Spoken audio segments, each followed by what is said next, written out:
What's up? Look at me, early as always. How's everybody doing today? I am just getting started.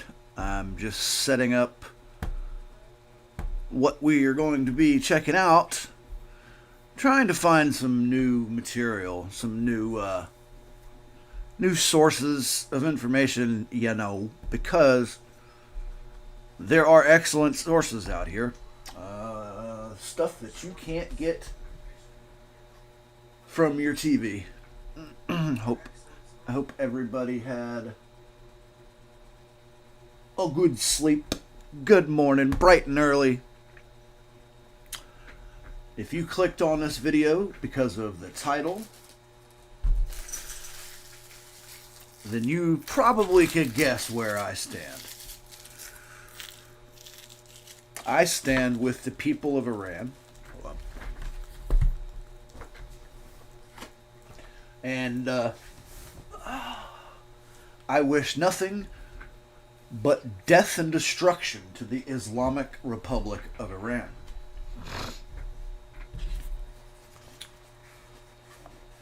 So, right out the gate, I'm going to go ahead and tell you, I think we should nuke Iran. Just flat out nuke them. Turn them into glass. But will we do that? That's the question, is it? Yeah, I don't know. I don't know if the powers that be would allow Trump to do such a thing, you know. But if anybody was going to do it, yeah, you know, say what you will about nuclear warfare. History has proven to us that it works. They wouldn't be such smug pieces of human garbage, would they? So did everybody see that hilarious video of the Iranian guy taunting Trump and saying you're fired and all that? I assume that the one guy watching did. I mean, I'm just guessing. Let's see if I can find it. I'll go ahead and play it. I found it funny. Absolutely hilarious that this jackass actually thinks that we couldn't utterly destroy him. Yeah, this was funny. He just flat out... Yeah, I'll play this. Let me make sure you can hear it.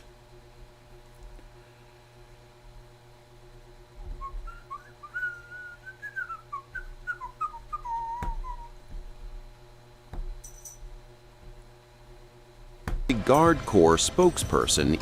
Now this video has largely been touched up with AI and whatnot, and the translation isn't exact, but I mean he speaks in English in some parts, so it's fun any way you look at it. Ibrahim Zolfagari declared that Iranian intelligence is closely tracking U.S. and Israeli forces, warning that even areas like Arad, recently devastated by missile strikes, remain under constant surveillance. Zolfagari also took direct aim at U.S. President Donald Trump over his pressure to completely reopen the Strait of Hormuz. He also slammed Washington, accusing the U.S. Central Command leadership of strategic confusion and warning that it could drag both the United States and Israel into what he described as a deepening quagmire. In the name of God, the gracious, the merciful. The enemy forces, those who prefer flight over fight, the very masters of constant defeats, who make the region's Muslim people their human shields, feel a terror in every cell of their being, awaiting the moment our strikes will land, and even before impact, they'll be free from fear. And this is the just retribution for any enemy who dares to cast an evil eye upon the security of our people. Hey Trump, you are fired. You are familiar with this sentence. Thank you for your attention to this matter. The central headquarters of Khatam al-Anbiya. The True Promise Operation was executed under the code name Ya Fatemeh Zahra, peace be upon her, targeting Zionist and American objectives. During this phase, based on reconnaissance conducted by intelligence operations units, newly established military deployment sites and hiding places of Zionist army personnel in various parts of the occupied territories were successfully targeted. The Prince Sultan Air Base locust are located in Al-Kaj, which serves as one of the primary locations for the deployment and air operations of American aggressors against Iran, was also targeted with ballistic missiles. A warning is being issued to the Zionist and American terrorist military personnel. They are under the complete surveillance of our armed forces, intelligence, and operations units. Their attempts to hide in settlements, just like their previous hiding in a town in Arad, will not save their lives thanks to the comprehensive intelligence oversight of our armed forces. Strategic confusion within CENTCOM Command, the collapse of the American Zionist multi-layered air defense network in the West Asia region, and significant disruption in the United States weapons support system, all stemming from the decisive measures and impactful strikes by Iran's armed forces against hostile enemies, have fundamentally altered the equations of war to Iran's advantage. The anger and desperation of American and Zionist warmongers were entirely predictable. We had previously issued warnings regarding the quagmire of war awaiting America and the Zionist regime and the potential for a regional and widespread conflict, and victory is not but from Allah the exalted in might, the wise. Go fuck yourself. The statement comes as the IRGC announced the launch of the 75th wave of its ongoing military campaign, Operation True Promise 4. According to Iranian officials, the latest wave was carried out under the code Ya Fatemeh al-Zahra and dedicated to fallen commanders and personnel. Yeah, I found that hilarious. That smug piece of So, yes, Trump turned them into glass. Tired of this. We're beyond, it's beyond time to do something a bit more extreme. Should we drop nukes on anybody? Well, ultimately, no. But I think in this case, Iran has had something coming for a long time.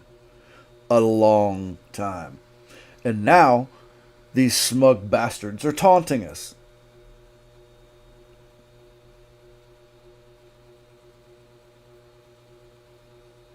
A moment of silence for that stupid mother.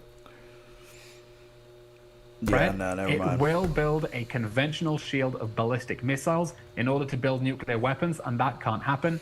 So we're going to be looking at how President Trump continues to reject and rebuff the pressure from people who just want to push this into the long grass, pretend this problem isn't happening, and continue dealing straight on with those threats to the United States, to the whole West, and to the whole world. Elan Levy, former Israeli government spokesperson, thank you so much for taking the time to join us as always. Anything we missed that you want to make sure we add here before I let you go?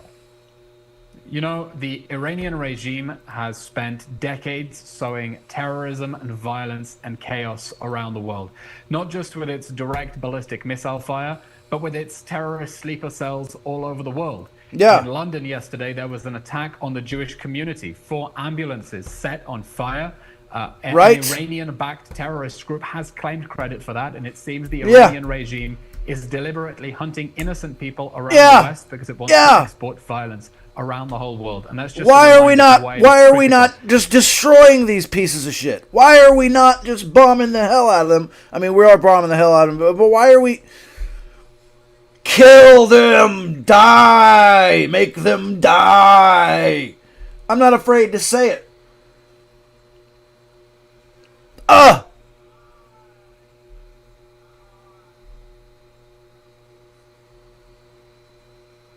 Iran has had this coming for decades.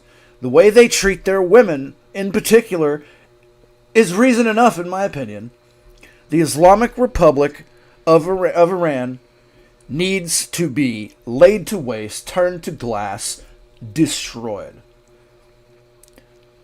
Personally, I think all theocratic nonsense is just that. Nonsense. It has no place in government whatsoever. And in this case, I mean, it's been detrimental as hell to the culture of Iran. Now, what do I know about the culture of Iran?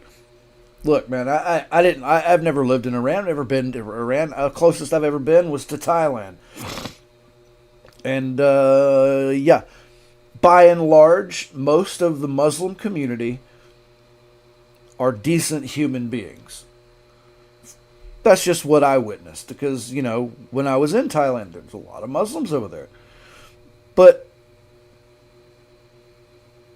to have it in your government and to ultimately do the insane things that they do in Iran, did you know it's illegal for a woman to sing or dance in public in Iran?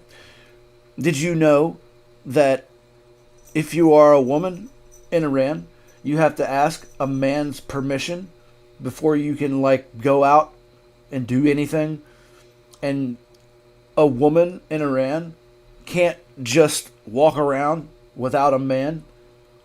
I made a whole post on Facebook one time, or like a couple weeks ago, that listed, you know what, I'm going to find it, because it's absolutely ridiculous to think that these people have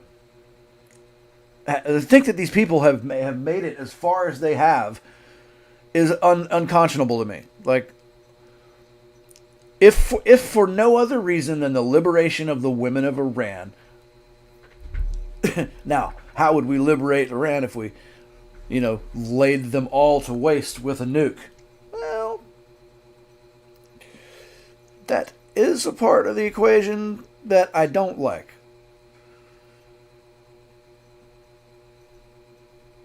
But the Islamic Republic of Iran needs to be destroyed. It just does. And anybody who says otherwise is just looking for reasons to be mad about Trump. You know, the Islamic Republic, that one statement I made, the Islamic Republic of Iran needs to be destroyed. Leave out any other words in context but that statement alone. If anybody disagrees with that statement, you have a hole in your head. Sorry, the Islamic Republic of Iran needs to be destroyed forever. If for nothing else than to liberate the women. Okay, I'm done grandstanding. I don't want to get too pissed off about it this early. It's going to be a good day. We got lots to cover, lots to talk about. And namely, I'm going to go get my coffee. I was looking for some more chit to put up here. Oh, baby. Let's see. I'm waiting on Newsmax to get on the horn. Did you see Trump yesterday? He told Newsmax, basically told him to F off. Chose CNN over Newsmax. I'm wondering why he did that. Like, Newsmax is very right wing. What'd they do? They must have said something he didn't like.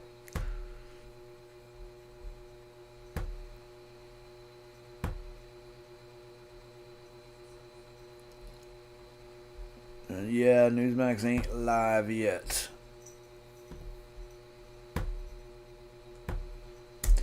They've got a Newsmax 2 as well, but yeah, I ain't seeing none of it. Bastards.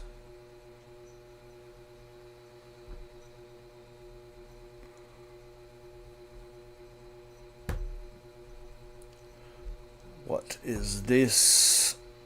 I'm going to put CNBC on, just for a laugh. Get a resolution, say they announced the end of the war today, and I'm talking about all parties concerned here. It's not going to be an instant reopening of all of these facilities that have been shut in, and we don't expect, again, a huge flow through Hormuz to happen instantly. This is going to take some time, weeks and maybe even months. for some producers to restore. And as you rightfully said, for example, in the case of Ras Laffan, they already said it's going to take 5 years to repair that damage. Just pushing you for a number then, will the resolution bring the prices back to 80 or do you see even lower? Well, it all depends on the market situation, and we're seeing a huge imbalance happen right now. And if we get into the territory of demand destruction, this is one scenario. And if if the market is facing a severe undersupply situation, demand destruction makes it sound more complicated than it really is. Demand destruction, all that is people deciding they don't want that shit anymore. Demand destruction is just when the demand goes away a little. So, will oil fall under that demand destruction? Shut up. No. It will not. The entire world runs on oil. I mean, it's in everything. Put it in my coffee, which I need to refill. I'm just trying to get set up first. There goes a nickel out of my earnings for the day. And of course, we are checking in with our different Fox affiliates all over the country for the latest here as we talk about the wait times as well as those ICE agents. Right now, I want to send it over to our Fox 5 New York team with Briella Tomasetti, as she has much more on that. For disrupting students' education. We'll keep track of that one. Well, the chair of the National Transportation Safety Board said long security lines delayed investigators in coming to LaGuardia yesterday in the wake of that deadly collision. Long lines persist as the Homeland Security shutdown continues. Yeah, y'all see that plane? Now, you remember what they said about 9/11, right? Uh-huh. Yeah. Uh-huh. You see how a plane actually is affected when it wrecks into something, right? Yeah, I mean, it's sad. It's sad that everybody's just let 9/11 fall by the wayside, but it's been 25 years, man.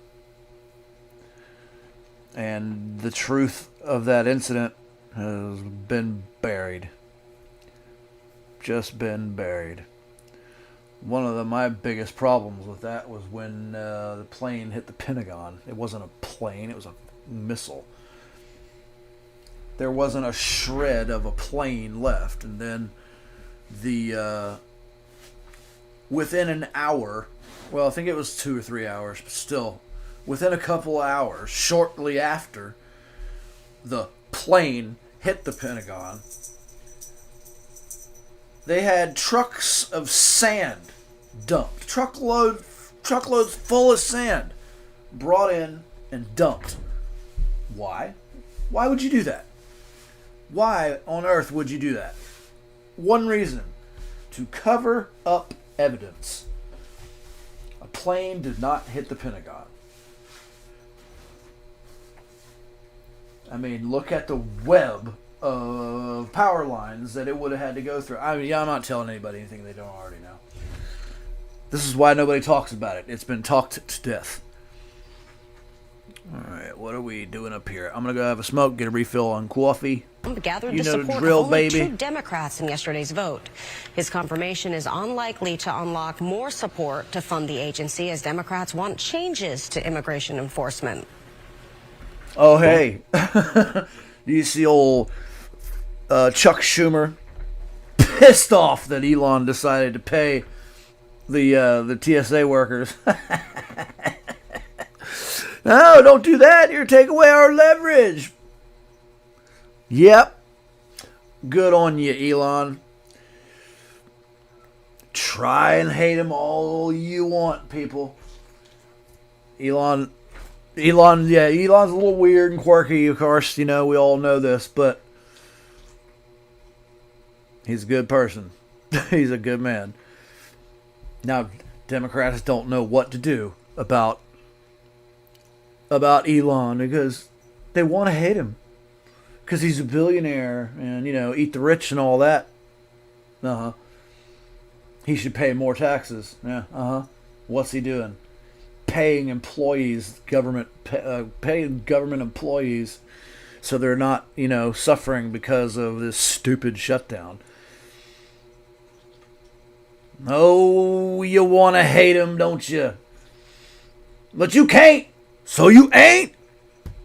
So let's step in this bitch. Mullen, who served as a senator from Oklahoma up until his approval to his new role, right? The department's former secretary. I shall return.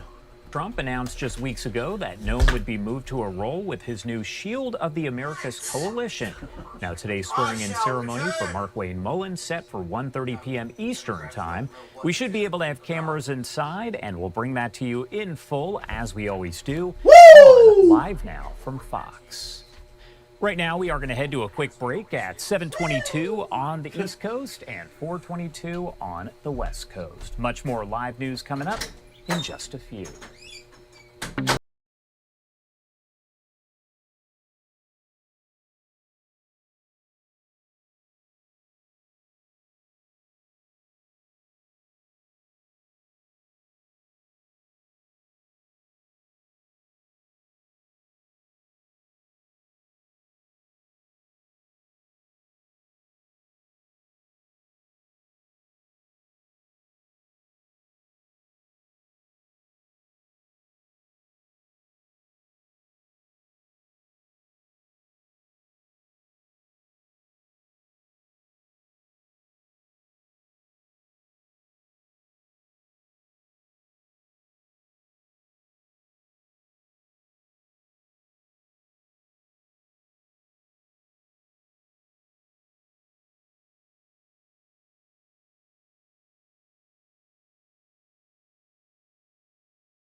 Welcome back here on Live Now from Fox. It is 7:24 on the East Coast and 4:24 on the West Coast.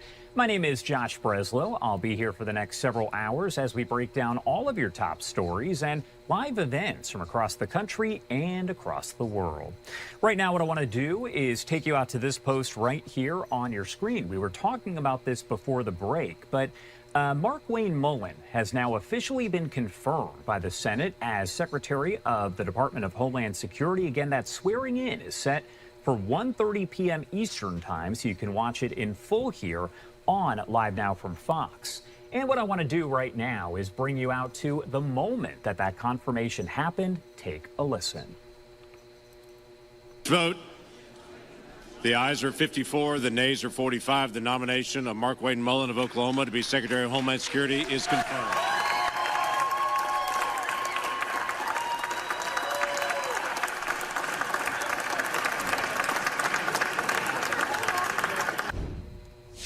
All right, again, a vote there of 54 to 45. Wanted to bring that to you as we had that moment as it played out right here on Live Now from Fox.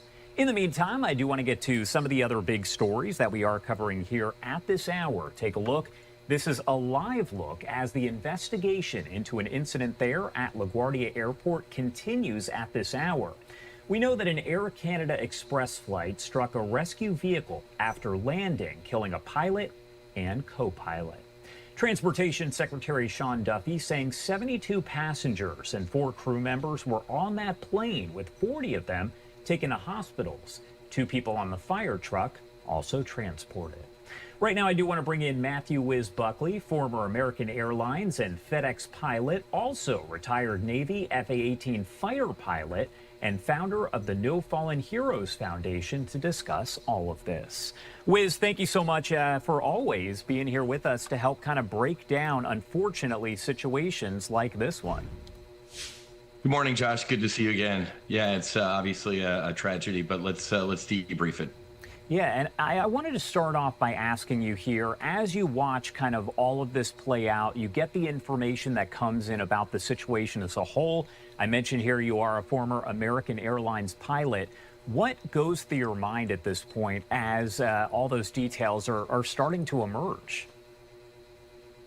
Well, Josh, sadly, as you and I have talked for a long time here, about 80% of aviation mishaps are human error, and that's just immediately what's popping up. I mean, you can hear, sadly, the local controller or the ground controller admitting, "Hey, man, I messed up." So he obviously cleared this Air Canada flight to land, while at the same time he cleared a fire truck to cross an active runway.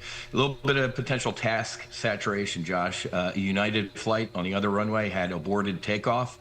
And if you abort takeoff at a high speed, you can heat up the brakes. There can be some potential bad things. So that's why the crash trucks respond. They want to keep an eye on the brakes, because if you abort your takeoff, you're usually full of fuel and you're going at a high speed. So they'll respond and sit there and take a look at the brakes, make sure they don't catch on fire, things like that. So the controller was dealing with one emergency and cleared them across the runway, and there's the result. But Josh, thank God the folks in the fire truck are at least in the hospital or they're alive.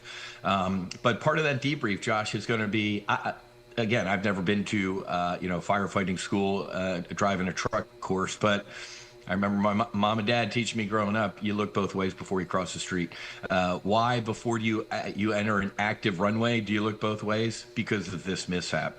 So the investigation will obviously have the final word, but as you and I have debriefed, sadly, numerous times, any aviation mishap is a series of links in a chain. You take one of those links out and the mishap doesn't occur. And I think and I know the video is hard to watch, but it looks like they do realize there's a jet coming right at them, and they try and turn that rig. But Josh, these things are 35 to 45 tons. That's about 70 to 90,000 pounds. So trying to get one of those things to turn on a dime just isn't going to happen. And obviously, and they have the cockpit voice recorders and the flight data recorders. I guarantee you that both those pilots were standing on the brakes trying to stop that aircraft, because that, obviously the aircraft isn't made of the same materials that these fire trucks are. A lot lighter, a lot of aluminum, a lot of stuff, and obviously that picture right there is the end result. So it's truly heartbreaking, Josh.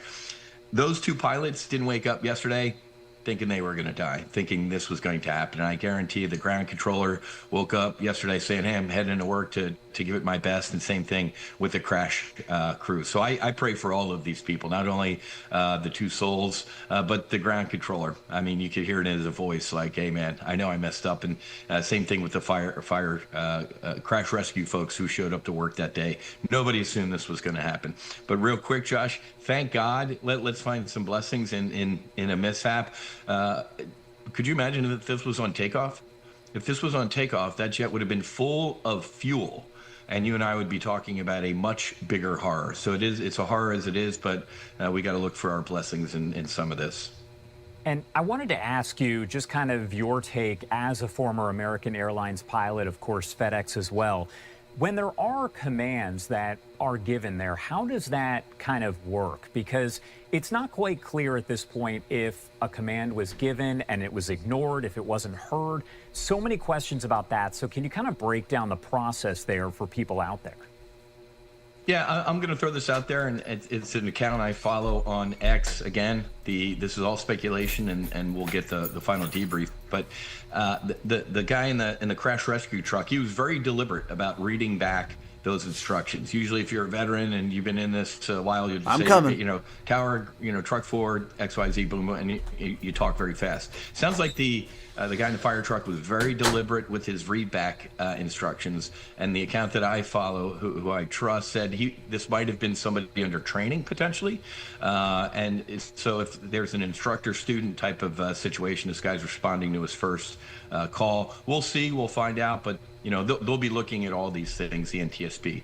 But Josh, it's in aviation, everything is read back. You know, Hunter 01, line up and wait on runway 35. I would say Hunter 01 cleared to line up and wait runway 35. So there's no confusion. So it's definitely a read back, and you acknowledge that. But as you read back instructions in aviation, for example, to cross a runway or you're cleared to land, you always assume the other person who gave you those instructions is making a mistake. Day one of Navy flight training, Josh, I remember an old crusty instructor telling me, Wiz, everybody's trying to kill you, including you. So even if I'm cleared to cross the runway, I'm going to look both ways. If I'm cleared to land, I look on the runway and make sure there's no airplane or fire truck on the runway. So you are always double checking what you are hearing. But the readback instructions that we've heard in these audio tapes was pretty clear. But after he cleared that truck to go, he realized, oh man, I got a jet rolling out here, and stop. So, and sadly, I get the emotion in that moment. He's just yelling at stop over the radio, but on that frequency might have been 30 airplanes. So unless you use a call sign, hey truck, you know, for stop, everybody stops. So it's kind of in aviation, you always have to lead with that call sign or the truck or whatever, so it gets their attention, not everybody's. As far as the investigation here, and you kind of touched on this off the top, but can you explain for folks out there where the investigation is going to go from here? Because it's not a quick process. This could take a year, could take 2 years. We just don't know at this point. Well, the NTSB, the FAA, all the entities involved have gotten better, right, Josh? So there'll be a preliminary report, which is pretty quick. I think it's 30 days or why? Because the flying public doesn't want to wait a year and a half for the final report to figure out what ultimately went wrong. They issue a preliminary report, which is pretty quick, in case this impacts other areas of aviation, right? Let's say, remember the Air India crash you and I talked about last year, mysteriously both engines, cut off or fail right after takeoff. Well, they'll put out a report as quick as possible, because if you're flying that 787, you want to know, wait a minute, is my airplane in danger? So we'll know in a preliminary report, which will be pretty soon, what's going on. But again, as an aviator, sadly, whenever a mishap happens, Joshua, whether it's military or in an airline, we're in operations, right? We're either in the ready room of a fighter squadron or we're in operations for FedEx or American Airlines, and we're all talking. And we're all speculating because we don't want to die either, and we want to keep our passengers or our squadron mates safe. Sadly, because both pilots passed away, they're obviously not going to be able to mention anything, but the CVR and the flight data recorder are going to speak for them. Obviously, the air traffic controllers going to be interviewed in detail, and then obviously they're going to dig into the procedures for the crash rescue folks. Are you taught, if cleared to cross the runway, to look both ways and to stop if there's an aircraft on the runway? But sadly, Josh, as you and I have debriefed multiple times, sometimes it takes a mishap like this to snap in everybody up, to sit up straight and go, wait, these are our existing procedures, and we've kind of let them slide a little bit, just like the air disaster in DC. Sometimes the mishap results are what we call MODO, master of the obvious, and this one I think is going to be a master of the obvious. Don't clear a truck on to cross the runway in front of the landing aircraft. If you're driving the truck, you got to look both ways, and if there's any doubt, you don't move. You call ground again and say, hey, ground, confirm I'm cleared to cross this runway, type of thing. So sadly, Josh, we're not going to learn too much new out of this mishap. What about congestion? What role could that play in a situation like this? Again, we don't know for sure, but talking about LaGuardia Airport, that is a very busy airport. It's heavily traveled. There's people coming in and out of that airport there. So does congestion play may be a part in any of this. It may, Josh. Like we alluded to, there could have been some task saturation with this controller. Again, it was late at night. The weather was a little bad, so these are all potential contributing factors. But as far as the staffing, Josh, LaGuardia would be the equivalent of me going to Top Gun. They don't send the new hires to LaGuardia. You know, you're manning the tower in Santa Fe, New Mexico, if you're a new controller. So these are usually elite controllers in the Northeast. Any busy airspace, you can't have a trainee, right? They're going to test you out in Kansas or something like that. So I wouldn't be too over the barrel about staffing. I know based on the hyper-partisan environment, people already started throwing darts at Secretary Duffy about staffing and stuff like that. But they're trying to hire as many air traffic controllers as they can. I think they had the report I saw 36 in LaGuardia, and they had 33, and there's X amount in training or something like that. So at the end of the day, Josh, all the training in the world isn't going to potentially prevent just a human error until AI takes over and puts us all out of work and goes Skynet on us. We're still going to have humans in the loop. And as we kick this interview off with, 80% of aviation mishaps are sadly human error. So this one's gonna wake a lot of people up. I guarantee you. Every airline pilot today is looking at the other guy or gal saying, "Hey, anything's on the runway, we're stopping or we're going around." But real quick, Josh, that was night. There are you've taxied an airliner at night. There's lights everywhere, blue lights. There's some flashing lights from a fire truck. There's the landing lights of the airliner. So that fire truck could have looked down the runway, and then just the landing lights of that aircraft blend in with all the airport background. But this one hurts. This one definitely hurts, and my heart goes out to that airline crew. And thank God that flight attendant who got ejected from the aircraft. Another reminder, ladies and gentlemen, why do they tell you to keep your seatbelt fastened, right? Until you get to the gate, until the engine's shut down and that light goes off, then you can stand up. Thank God that she was still strapped in and that seat saved her life. What are you going to be watching for, Wiz, as this investigation plays out in the coming days? We, of course, talked about the report and what that could potentially tell us. As someone who is, let's say, invested here, what are you going to watch for? Well, Josh, I think we kind of know. As either a fighter pilot or a commercial pilot, this all kind of is easy to look at right now. There won't be any smoking gun, out of the blue type of things. I do want to know what was going on in the front of the fire truck. That's my next thing. The pilots didn't do anything wrong. They were standing on the brakes, I guarantee. And Josh, remember, in an airliner we have what's called anti-skid. So if they were standing on the brakes say, okay, looks like you want a lot of force, and it'll actually program the amount of brakes so your tires don't pop. And this isn't, the old days in the 1970s where you lock up your tires and the tires blow. So I guarantee you they were trying to stop the airplane. So there's nothing really on the pilots at all. Obviously, the controller cleared them across an active runway. That's going to be a strike on him. And I do pray for him too. That's just a basic mistake. But I think as things get out, and I pray the folks in the crash rescue truck heal soon, but I guarantee you that's going to be an interview in a hospital bed. That's what I'm going to be looking for, Josh, is did you not see him? Did you not, what was going on in the truck, in the cab of that big fire truck? All right. Matthew Wiz Buckley, thank you so much, as always, for taking the time to join us and helping to discuss this from an expertise angle there. Anything we missed? Anything that you want to make sure to add here before I let you go? Josh, my son's leaving tomorrow morning for a 7-month deployment with the United States Air Force. I know we have kind of a little bit of a pause here with hostilities with Iran. I just pray to God that these hostilities come to an end soon, and that the young men and women on the tip of the spear in the United States military come home safe to their families. Definitely. Wiz, thank you again for taking the time to join us, and of course, wish you the best for your son there. Thanks, Josh. We'll see you next time.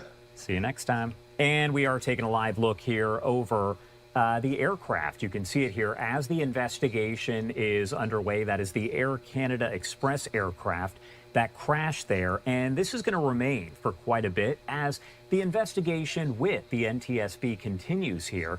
We'll, of course, follow everything as we do get updates here. And if there are any news conferences from the NTSB or any other agency, possibly the FAA or Secretary Duffy today, we'll bring that to you in full.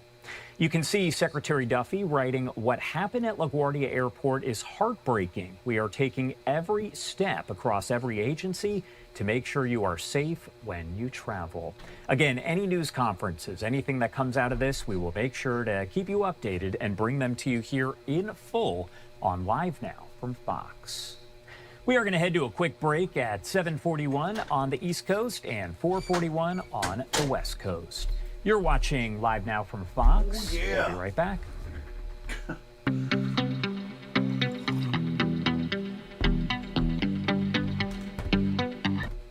Oh, yeah, baby. Right. What did I miss? Probably a whole lot of nothing. It's like everybody's in commercial. And we saw prices beginning to go down in terms of oil.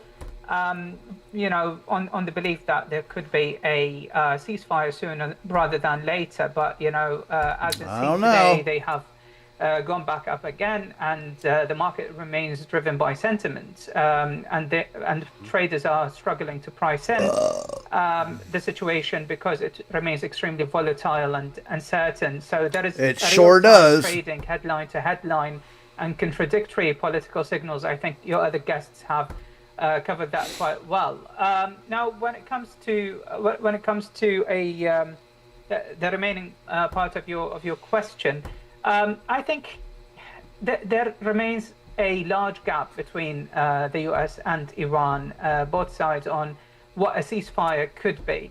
I think the Iranians have clearly said that they would like to have a political guarantee in any kind of a deal. It's unclear who is going to provide that political guarantee. China has been watching from the sidelines. Russia has been weakened by its war in Ukraine. So this clearly remains a problem.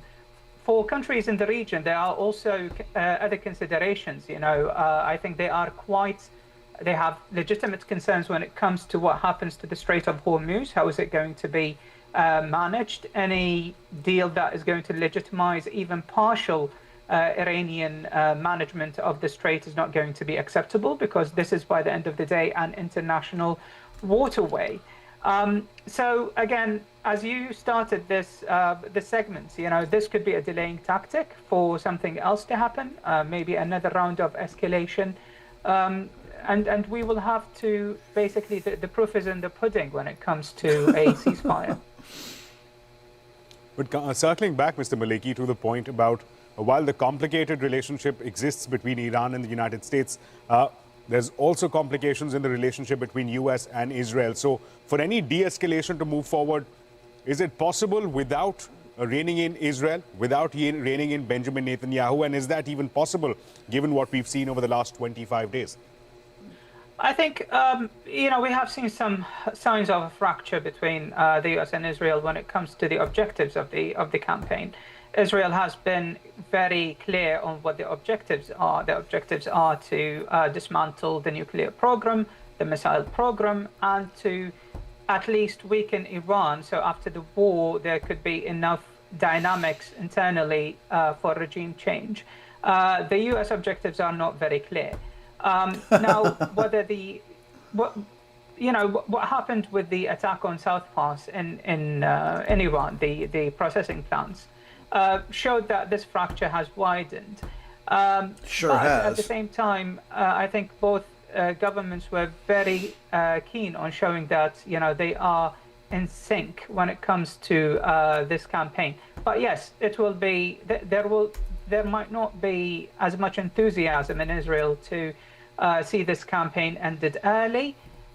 But again, keep in mind also that Israel is on the receiving end of Iranian missile barrages, and sooner or later the Israeli public would like its government to find a way out of the conflict.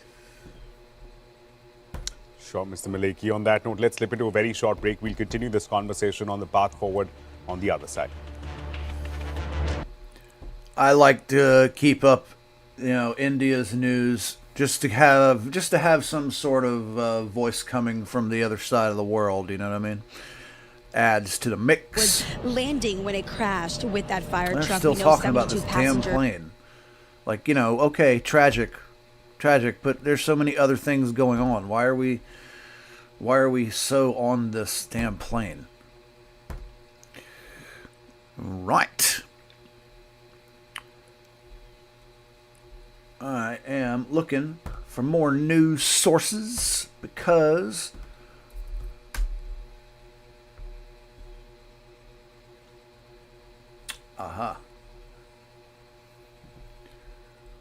we are going to pull up Fox and Friends just because they're so much fun.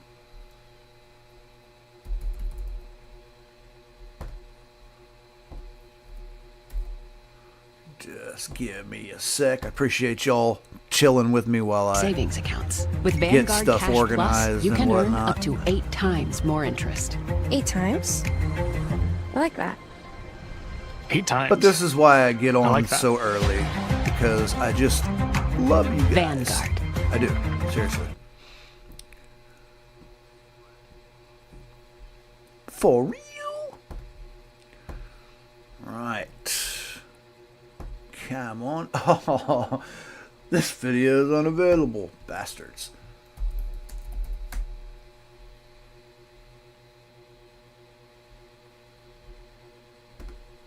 Come on. There we go. Said it will Newsmax replace the finally decided ambulances to while get the on. London Ambulance Service is providing additional cover in the area. Now, those ambulances belong to Hatzola, a free volunteer-run Jewish emergency service. And it comes amid rising anti-Semitism globally, with this latest attack striking at what's been called the heart of London's Jewish community. Here's some of what Prime Minister Sir Keir Starmer had to say. Well, this is a horrific anti-Semitic attack. My thoughts, I think all of our thoughts, will be with those in the vicinity, the residents who are understandably very concerned, a Jewish community across the country deeply concerned. An Islamist group with possible links to Iran has claimed responsibility online. That claim is now under active investigation, with the head of London's Metropolitan Police warning of a rapid growth in Iranian state-linked threats on UK soil. And otherwise, as mentioned, the manhunt is still underway to find those responsible for this attack. Back to you. What type of coordination needs to happen, or have you heard about with regard to, let's say, local law enforcement and various Jewish community leaders from synagogues and other services like healthcare services, as well as Christian organizations possibly collaborating with Jewish colleagues? Well, we have just seen an increase in regards to security being ramped up, but that has long been the case in Jewish communities in the UK. Again, synagogues, even just here in London, UK. the need for additional police, as this community has said they feel that they are under threat. And now with the war, Israel-US war against Iran, just seeing, we heard the government and intelligence community saying they expect there to be, unfortunately, a greater increase of, again, Iranian state-linked threats on UK soil. So overall, ramping up security, attention to this happening, trying to prevent further attacks at this time. Thanks so much, Shelby Wilder. Yeah, thanks, Shelby. Thank you. Coming up, crime in Chicago now pointing to a disturbing trend across the state. Limited Chicago. What was that? Federal immigration officials. First Edition will be back after the break.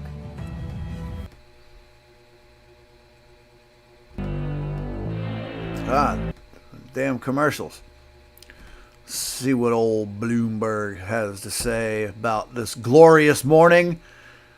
I'm very curious to see how Trump reacts to this smug Iranian and his taunting of Trump. Appreciate your attention to this matter, or whatever the hell he said. You know Trump has seen it by now. I really just want to know how he feels about it. And what he's going to do about it.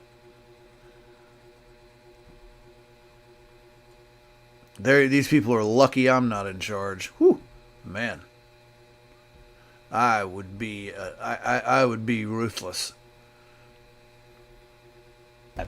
Because the growth shock's one thing, the prospect of them trying to support growth is quite another. Do you bet on the outcome, that they'll be successful and sell fixed income? Yeah, I think it's pretty attractive in here, all else equal.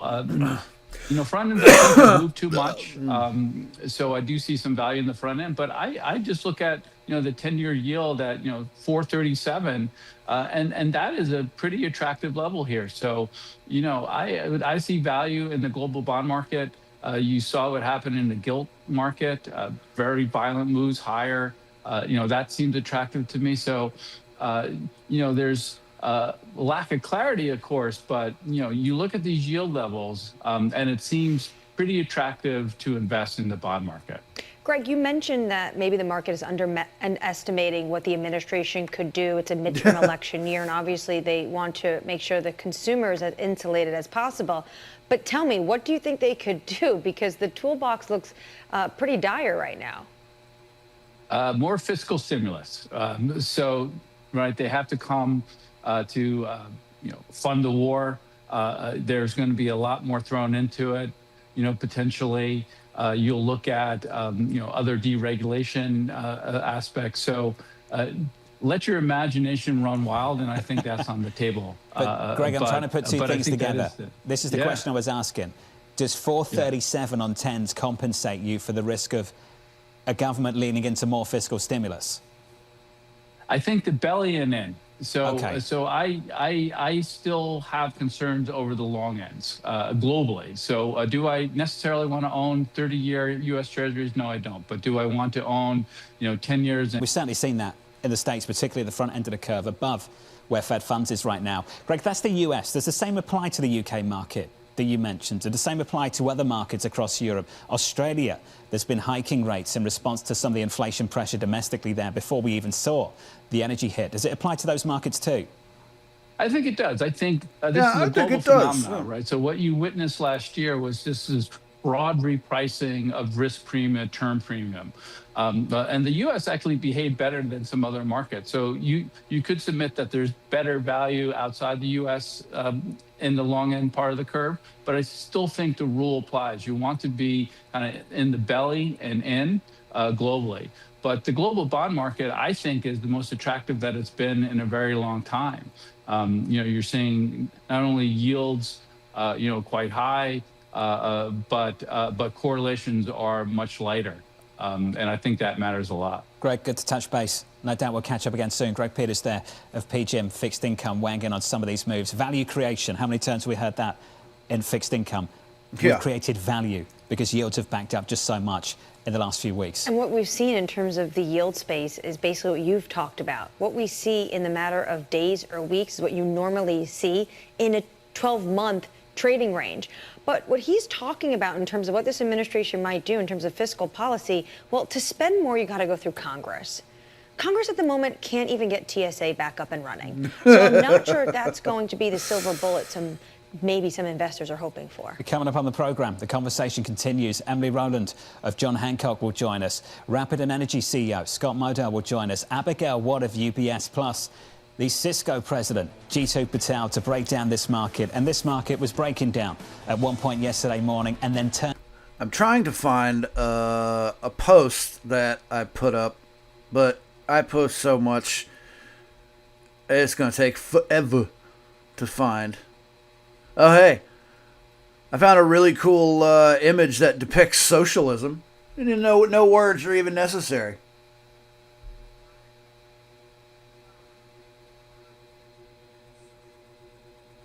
Isn't that beautiful?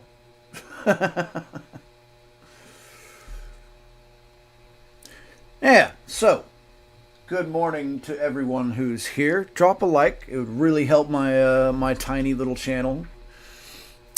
We're just checking out the news and checking out how to make some money. It's looking like oil is hovering right here in the oil futures hovering in this $90 range. Brent, of course, is over 100. Silver looking flat as hell. We haven't had any really good catalyst for silver running, and honestly, I don't expect silver to make any big moves as long as this war is going on, or as long as, I mean, dude, in my opinion, if we were to nuke Iran, that would probably send the value, or the price, excuse me, probably it'd send the price of silver through the roof, because anyone who has been holding silver for a while has been waiting on a situation that we currently find ourselves in. Because what's the dialogue? Silver is money. When the system collapses, silver and gold are going to be the main go-tos, right? And while that is true, I don't know. I don't see any real catalysts for gold and silver at the moment. In fact, this war is probably slowing it down. And honestly, the fact that we secured Venezuela, we're about to blow open the doors on a huge silver supply. In Latin America, there's a ton of silver out there. And China, we cut them off from that bit of silver. And if you know anything about China and their silver activity, you know that China literally removed, 15 or 10 or 12, 15% of the world's supply of silver off of the market. It's out of the market. They're not selling any of their silver at all. So they created a little scarcity, which contributed to the rise of silver lately, but yeah, there's so many factors involved, right? The dollar's got to go down for silver to go up. Typically, that's how that works. When you see the price of silver going up, you're not seeing the value go up. You're watching the dollar come down, because they are inversely related. And the dollar, as anybody would know right about now, the dollar is strong. It's very strong. And that's largely because of what we've been doing. Venezuela and Iran, we have essentially cut China off from their cheap oil and their cheap silver supplies. China and Russia were trying to get a good foothold into our hemisphere. Venezuela is precisely how that would have happened. So, love him or hate him, but Trump had a good reason for doing Venezuela the way he did. It wasn't just about Maduro. This is the whole reason why Trump wants Greenland. Greenland is a hell of a strategic foothold. Do you know how much rare earth materials are in Greenland? I mean, just imagine right now, Russia and China have a perfect access to the United States if they had control over Greenland. Now, they're not openly trying to take Greenland, but they have been, China in particular, has been securing all sorts of rights to rare earth minerals in Greenland. And Trump wants to cut them off. He cut them off from their cheap oil and silver in Venezuela and Latin America. He's cut them off from their cheap oil in Iran. Well, initially, things are changing with the Strait of Hormuz. But, yeah, there's been some very good strategic moves by Mr. Trump. And if you deny that, you're choosing to go with your biases over the truth, because it's just the truth of what's going on. But being that as it is, if China can't get oil, their cheap oil, from Venezuela and Iran, where do you think they're going to have to get it from, baby? This guy. And that would strengthen the petrodollar, which is what China and Russia have been trying to do this whole time. They've been trying to destabilize the petrodollar, get off of that as the standard for paying for oil, peg oil to the ruble. That's what they've been trying to do. Do you understand what that would do to the American economy? Do you know what that would do to the dollar? Great God. So hell no. We can't have that. Right or wrong, I'm not, that's not for me to say. It just is. And that's the truth. Sorry. Like it or not. Tough titty, said the kitty. Oil looks like it's coming up a tad. A scotch. Fed rate hikes may be up for debate, but credit conditions are already tighter. I love TradingView. Giving me my noose. Why are we on weekly candles? Oh, bitch.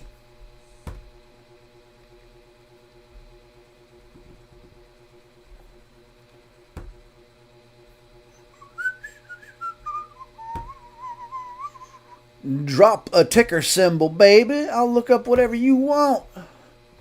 Oh. Woo.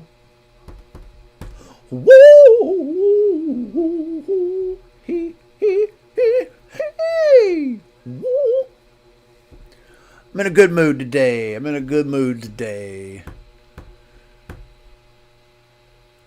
How's everybody feeling? Bitcoin. Put the heat map up. I don't even think. Yeah, we're in pre-market. I was unsure of what time it was because I get on here so damn early, baby. That's because I love you guys. I love getting on here and just screwing around. Even though I often don't provide much of value, huh?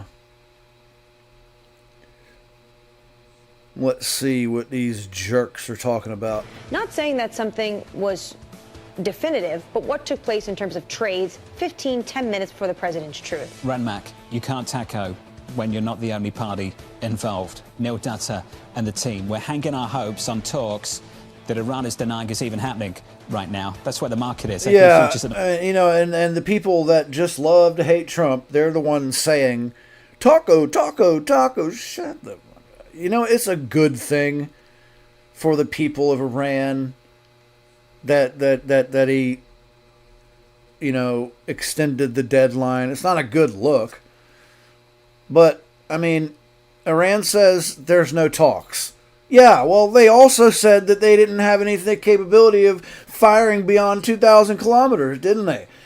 Which I'll remind you, Trump called at the State of the Union. He said it. I remember everybody going, no, they don't. They can only do 2,000 kilometers. Yeah, And then Diego Garcia happened. Luckily, they didn't hit the thing.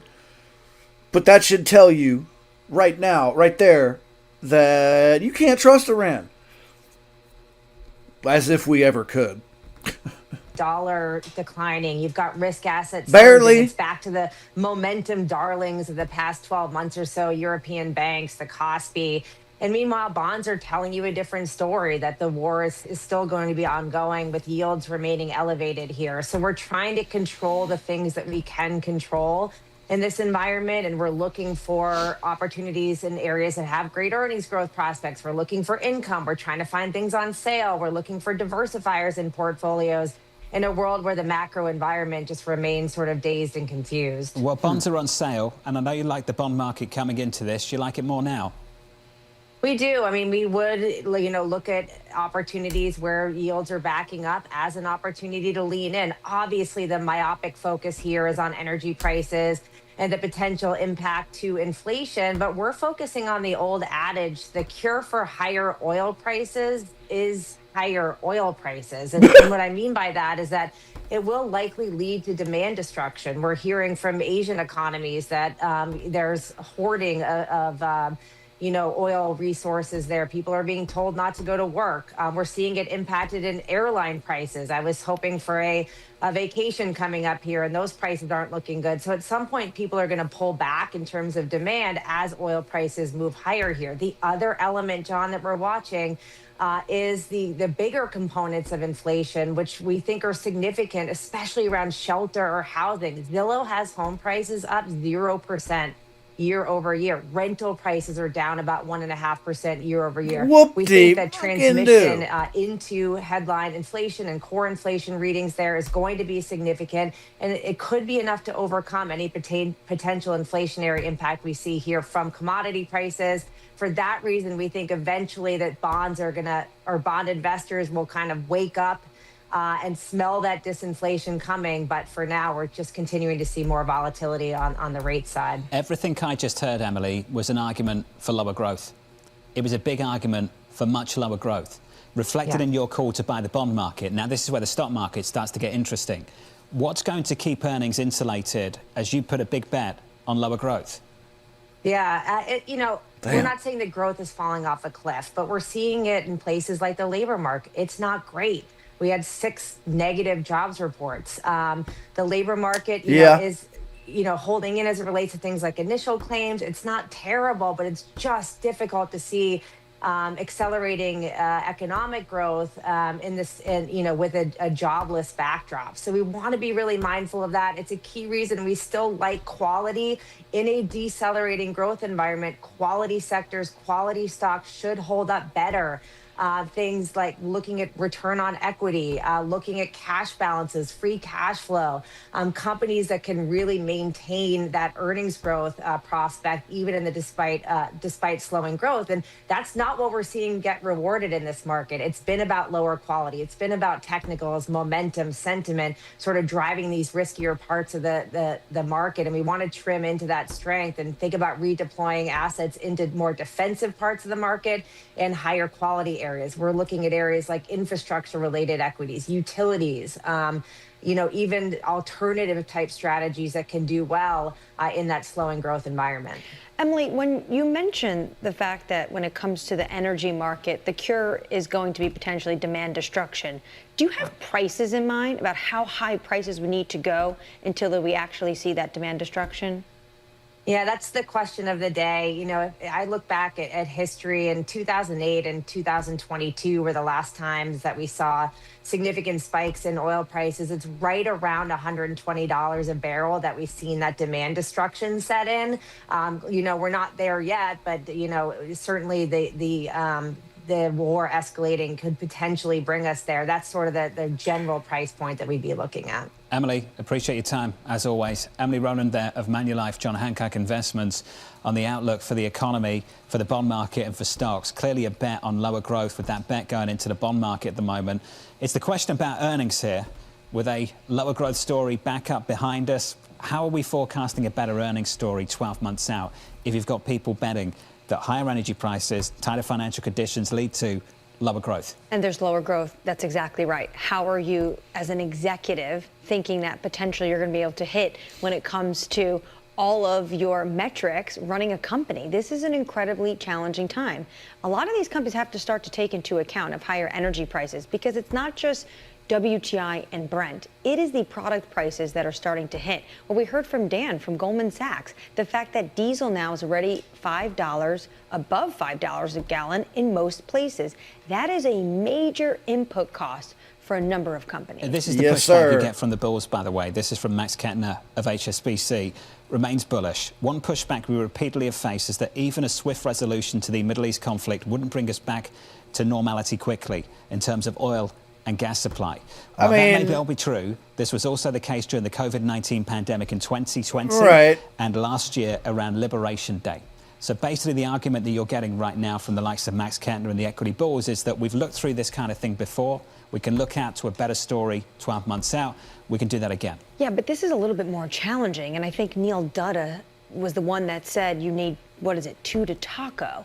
President Trump is just one individual when it comes to this party. He cannot just turn it on and off like a light switch and say, we want to get back to normal as usual. There's a number of different players right now involved in this conflict. That is very true. They're going to be the ones that prolong this. Do you want to talk about the calendar? This is how the week is set up now. Secretary Rubio with an interesting one.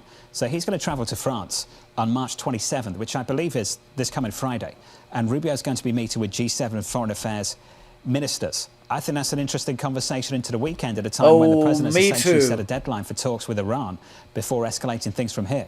That is very interesting, especially given the fact that we haven't heard much from Secretary Rubio. Something that has been really striking to me is that we've heard from the Energy Secretary quite a lot, and he's still going to events, and we heard from the Treasury Secretary quite a lot when it comes to this war. And not just things like sanctions and unsanctioning Iranian fuel and product that is now at sea.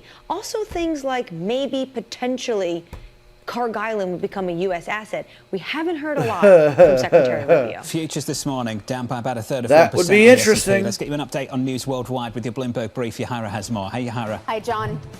Day 25 of the Iran war, and attacks are continuing on both sides, even after President Trump said he's holding off on going after Iran's energy infrastructure for 5 days.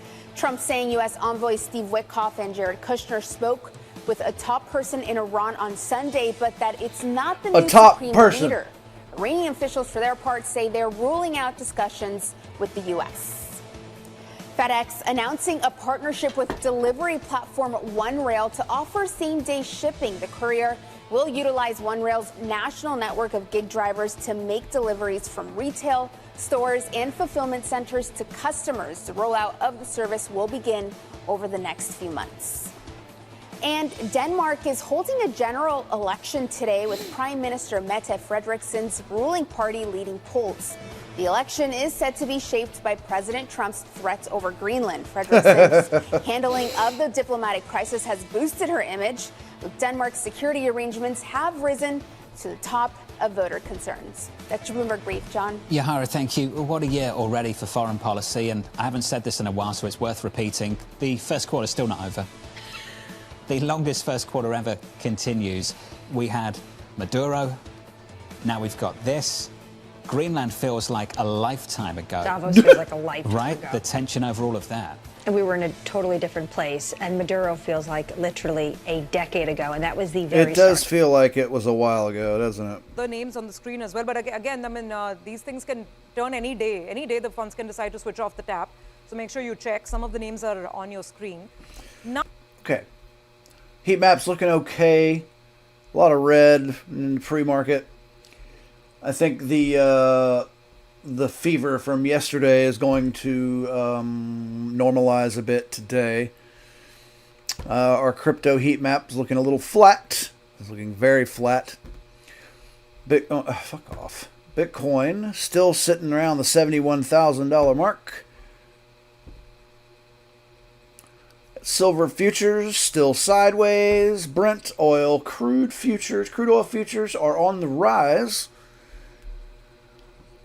And as long as nothing's going on, these prices are going to keep going up on oil.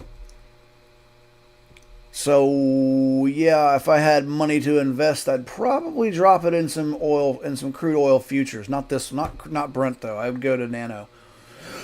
It's a little more short term. Yeah. And as you can see, they are on the rise.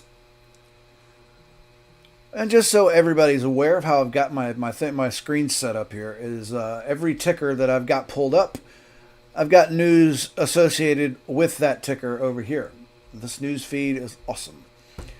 Dollar running sideways. Dollar regains ground as investors doubt a swift end to the Iran war. War is good for the dollar, baby. Looks like our biggest gainer in the pre-market is Paranovus Entertainment Technology. 80% up, huh?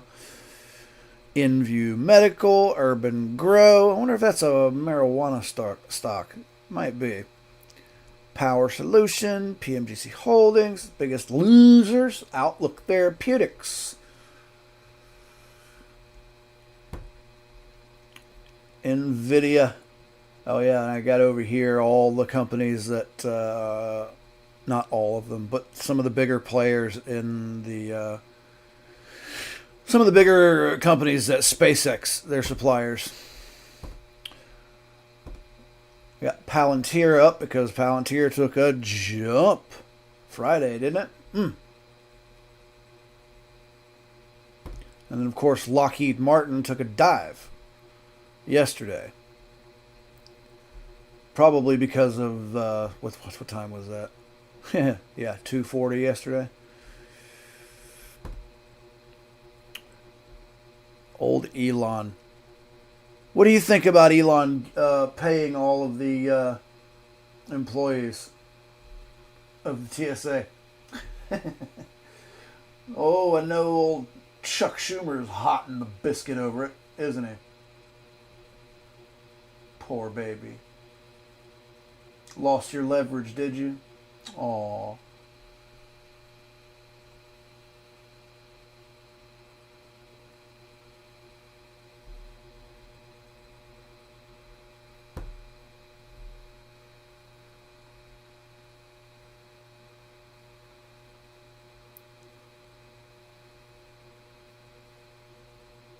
What?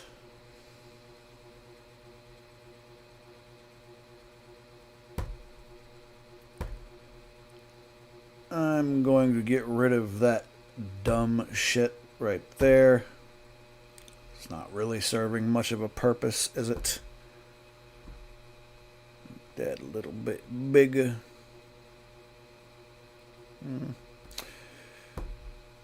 Let's see what India is saying. And then from there, it is getting invested. So the $7 billion cap no longer applies, but at an individual level, the cap applies of $250,000 US.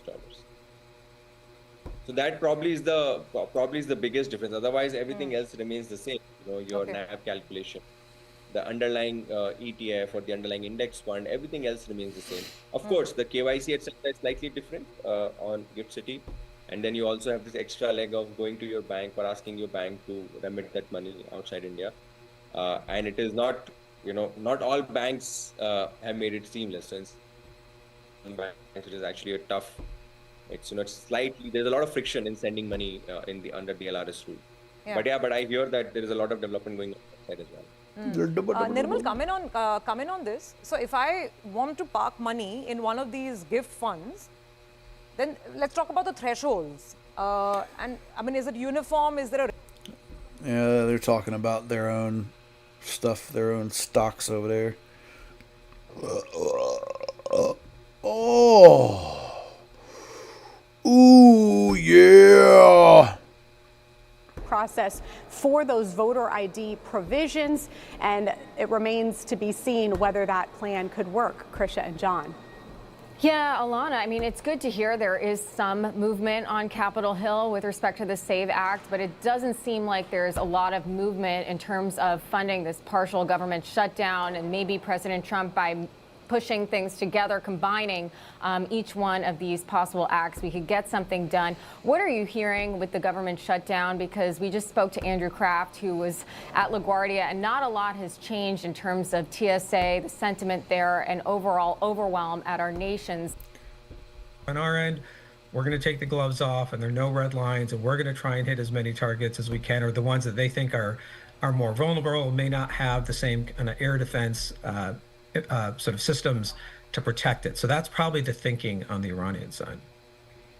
And this is always my final question for you, what are you going to be watching for here in the coming hours and days? Because one thing, of course, is going to be whether or not there is any kind of deal, any kind of solution that we see the U.S. and Iran come to, the role that Israel could play in all of that. So what are you specifically watching for?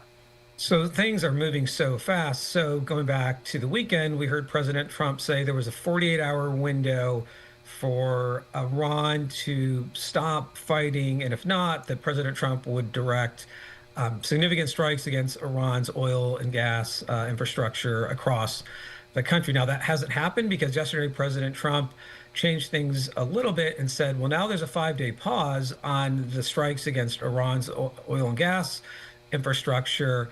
But will that change Iranian behavior? And No. will that 5-day clock run out? And if so, will President Trump then carry out that sort of threat that he made over the weekend? These are the things that we're all going to have to watch. I hope so. And see, and the Iranians have said, at least publicly, that there really isn't any diplomacy and there's no serious attempt to talk, even though President Trump has said there is. So we've got different narratives on both sides. And as then, if we you know, should talked believe a few minutes ago Iran. about the potential use of ground troops. Like if that happens somewhere, whether the Marines trying to seize Karg Island, whether 82nd Airborne jumps in or comes in somehow to another part of Iranian territory, those will all affect the conflict as well. So those are some of the things we're going to have to watch for.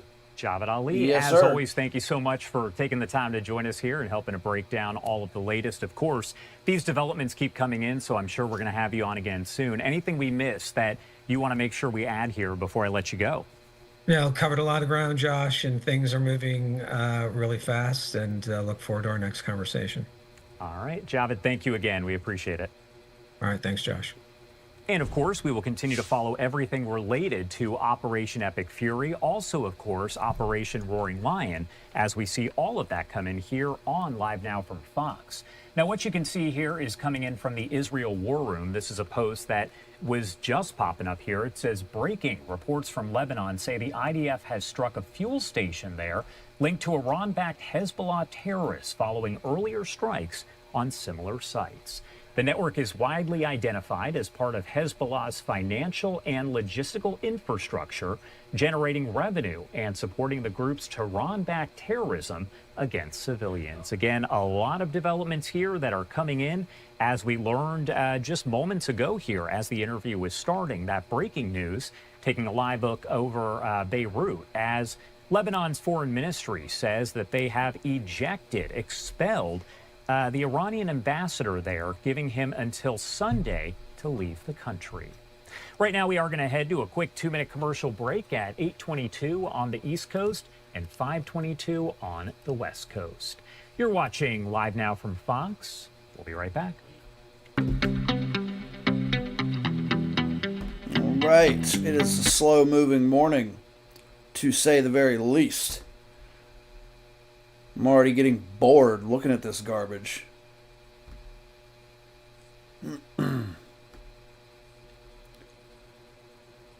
Very exciting, Creating isn't it? downward pressure Yep. from universities to reduce those costs. Well, you're the And first one to ever do it. Well, hey, that's the charge. We stepped up to the plate because it's the right thing to do. It's common sense thing to do, and in order to start bringing down the cost of education, you have to put some caps on these things and change the rules, and that's exactly how Oh, you know we've, what? These been- people always say this type of thing, but nothing ever changes, does it? Do prices ever really come down in any significant amount? No, they don't. They continue to go up. That's the way America has always been. Regime targets will go on. We're live from Tel Aviv after the break. Stay with us. We'll be right back. Yeah, everybody goes to commercial at the same time, don't they?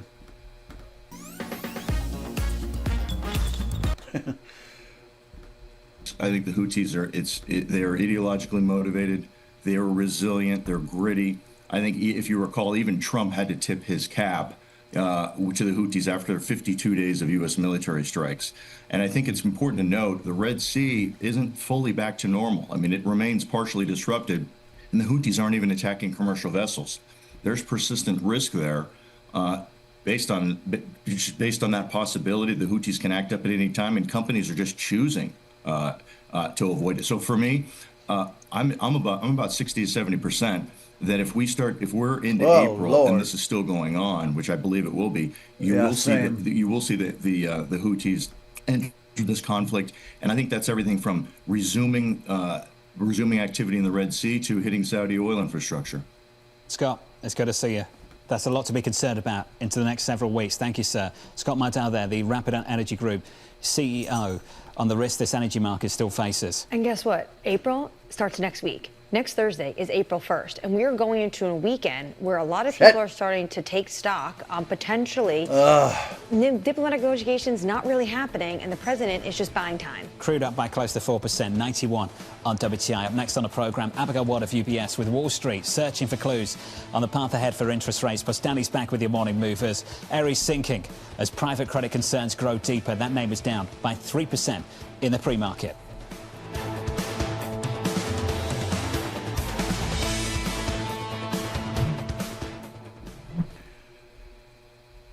Yeah, April 1st is coming fast.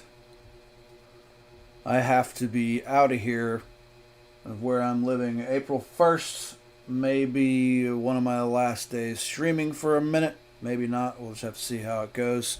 I hope not. But I am currently staying with a friend. And, yeah, I'm probably overstayed my welcome a little bit. And, yeah, I might have to sleep in my car. Not just airports, but the busiest I'll be airports back. in the country.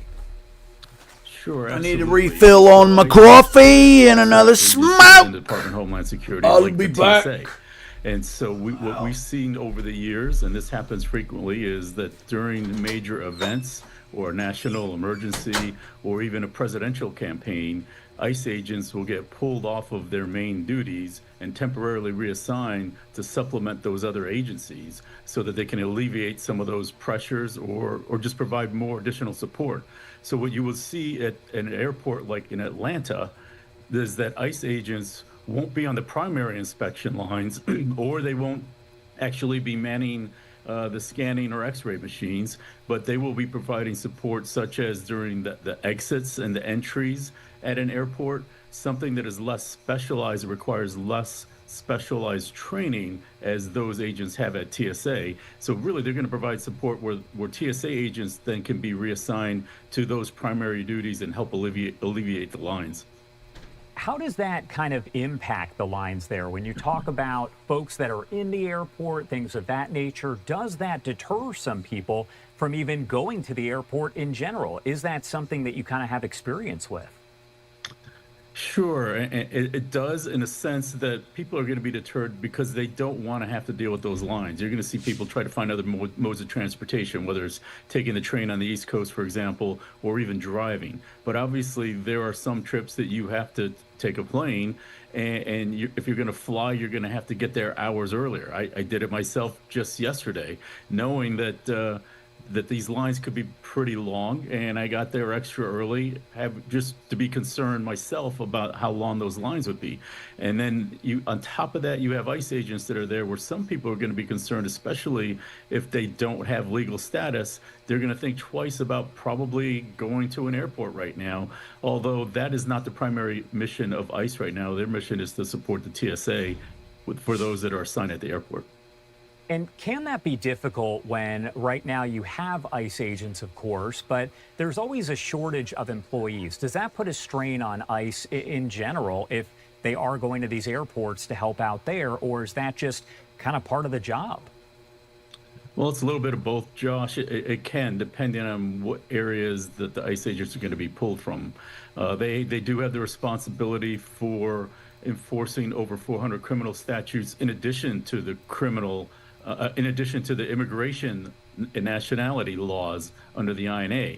And so depending on where you're pulling those resources and assets from, it may negatively impact their primary mission. But for the most part, as ICE is ramping up and they're hiring many new agents, as many as 10,000, on TSA, they're funded through 2029. It's very possible that they're the ones that have the most resources right now that can be temporarily reassigned.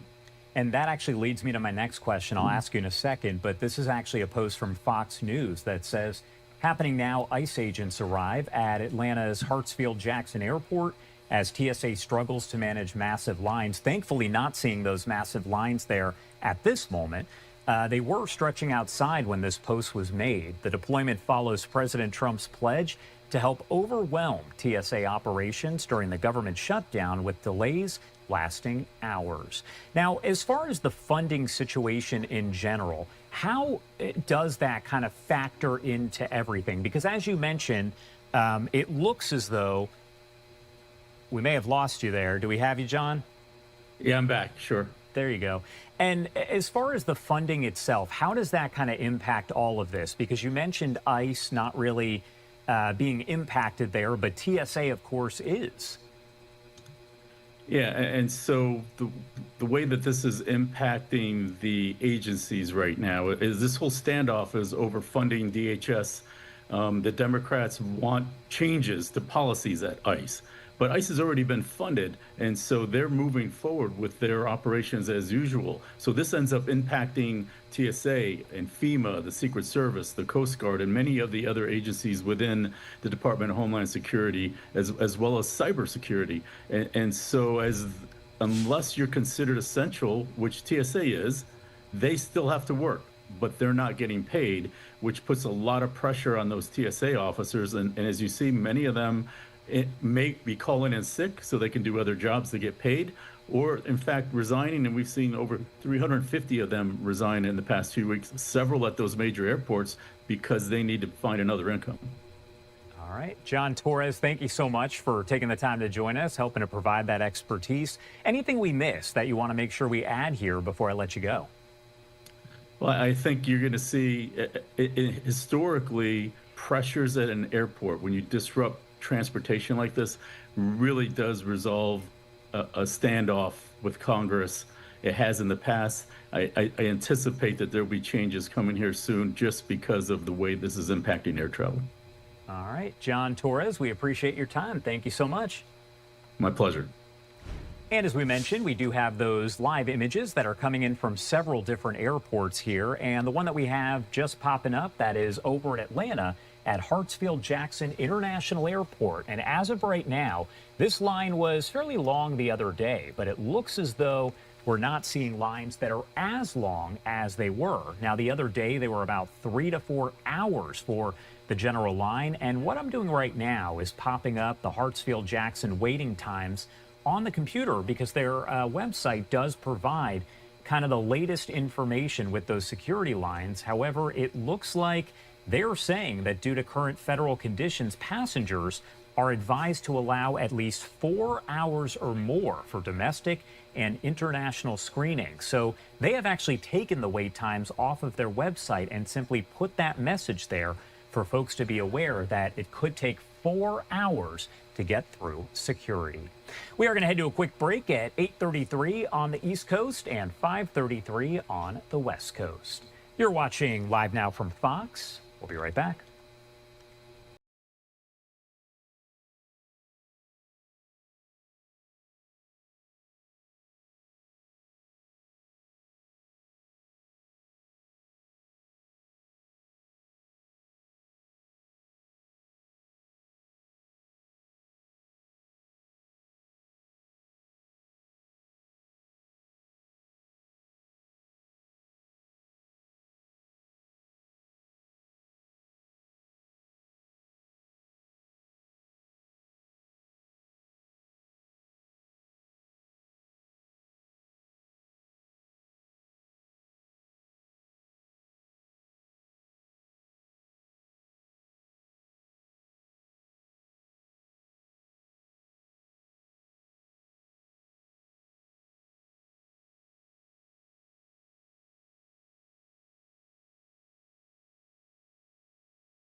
Welcome back here on Live Now from Fox. It is 8:35 on the East Coast and 5:35 on the West Coast. My name is Josh Breslow. Thank you so much for being with us here on this Tuesday morning. I do want to get to the latest on the investigation into the incident that happened over at LaGuardia Airport very late on Sunday night. You could see a live look as the crash scene remains there and will remain for quite a while as crews work this investigation. Now, if you're not too familiar with exactly what happened, we know that an Air Canada jet that was carrying more than 70 passengers collided with a fire truck as it was landing at LaGuardia Airport in New York very late Sunday, killing the pilot and co-pilot. Now, many other people also injured there. Get my We're told that coffee. a flight attendant still secured to her seat was actually thrown from that far from the crash site. That's according to her daughter, who's... Are we still talking about this plane? You know, my condolences and all, but Reading through in the March data, you know, we've got the kind of headline print rising 1% in March and in headline CPI. And then by the end of the year, you know, we've taken up our expectations for headline inflation by around 50 basis points so far off the back of the energy price shock. I think the key thing to watch in terms of thinking about the feed through into inflation is not where the oil price is today. You know, I think everyone's focusing very much on the movements on the minute by minute, second by second basis. But really what matters is the persistence of that shock. So what we should be thinking about is how much that futures curve has shifted versus where it was before, right? And if you think about that, if you look at the end of 2026, it's about $15 above. So we've added about 50 basis points. That gets our Q4 over Q4 headline CPI to kind of 3.3%. Is that what makes this crisis very different than what we saw in 2022? Because of the persistence? I think the difference to 2022 is potentially less so on the kind of supply side and actually more so on the demand side in terms of the impact and the expectations in how this feeds through the economy, right? In just a 15-minute window. Now at 6:50 a.m. local time in the US yesterday, there was a very sharp spike in the volumes of the S&P 500 futures and the oil futures at the same time. Mind you, this happened in pre-market trading. Now, pre-market trading, the volumes are generally illiquid and there is not much liquidity in the market. But at 6:50 a.m., take a look at this spike in the volumes that you see on the S&P 500 futures. Otherwise, it's an absolutely flat line. And there you can see the volumes on the S&P 500 seeing a sharp spike at 6:50 a.m. There is nothing different in the oil futures as well. Now on the West Texas Intermediate, if we flip the chart and we go to WTI, a similar spike is seen at 6:50 a.m. here as well.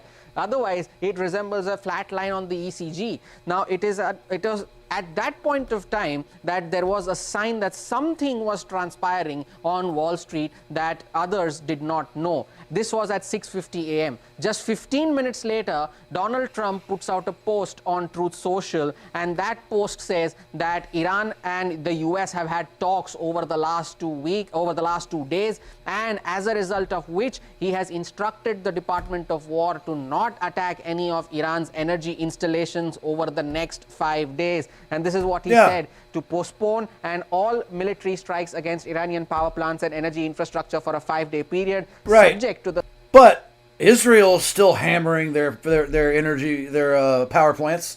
That they were doing that all night last night. S&P 500 futures were up almost 2.5%. At one point, they were down 1%. Crude prices, which were at elevated levels, fell anywhere between 10 to 15%. Of course, there's more clarity. If you're wondering why I have Indian news on, it's because, you know, perspective. And still ended higher. Oil prices ended lower.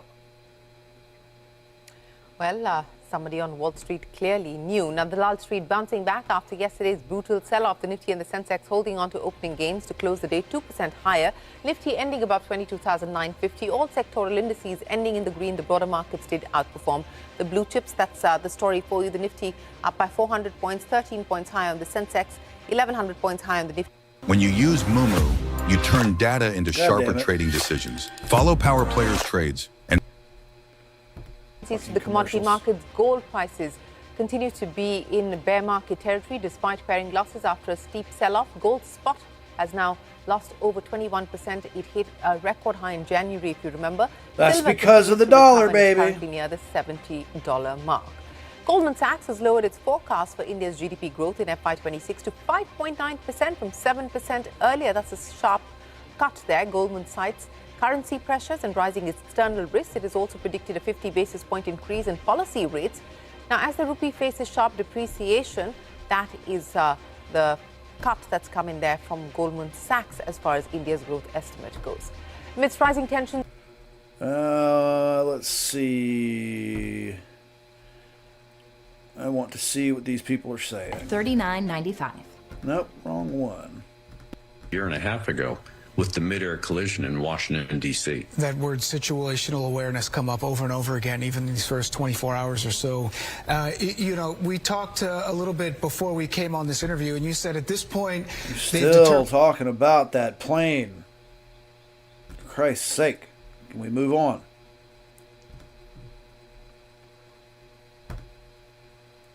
Let's go over to Bloomberg. I think they need to set monetary policy too on the basis of what the U.S. economy needs. It would be political, though, for Jay Powell to stay on. So the man that thinks he's then protecting Fed independence would then being the one that politicizes it. Because, yes, maybe it's not unprecedented, but it is highly unusual for the chairman to stay on the board. Usually, you exit, stage left, someone else comes in, and you give them some breathing room to run the Fed.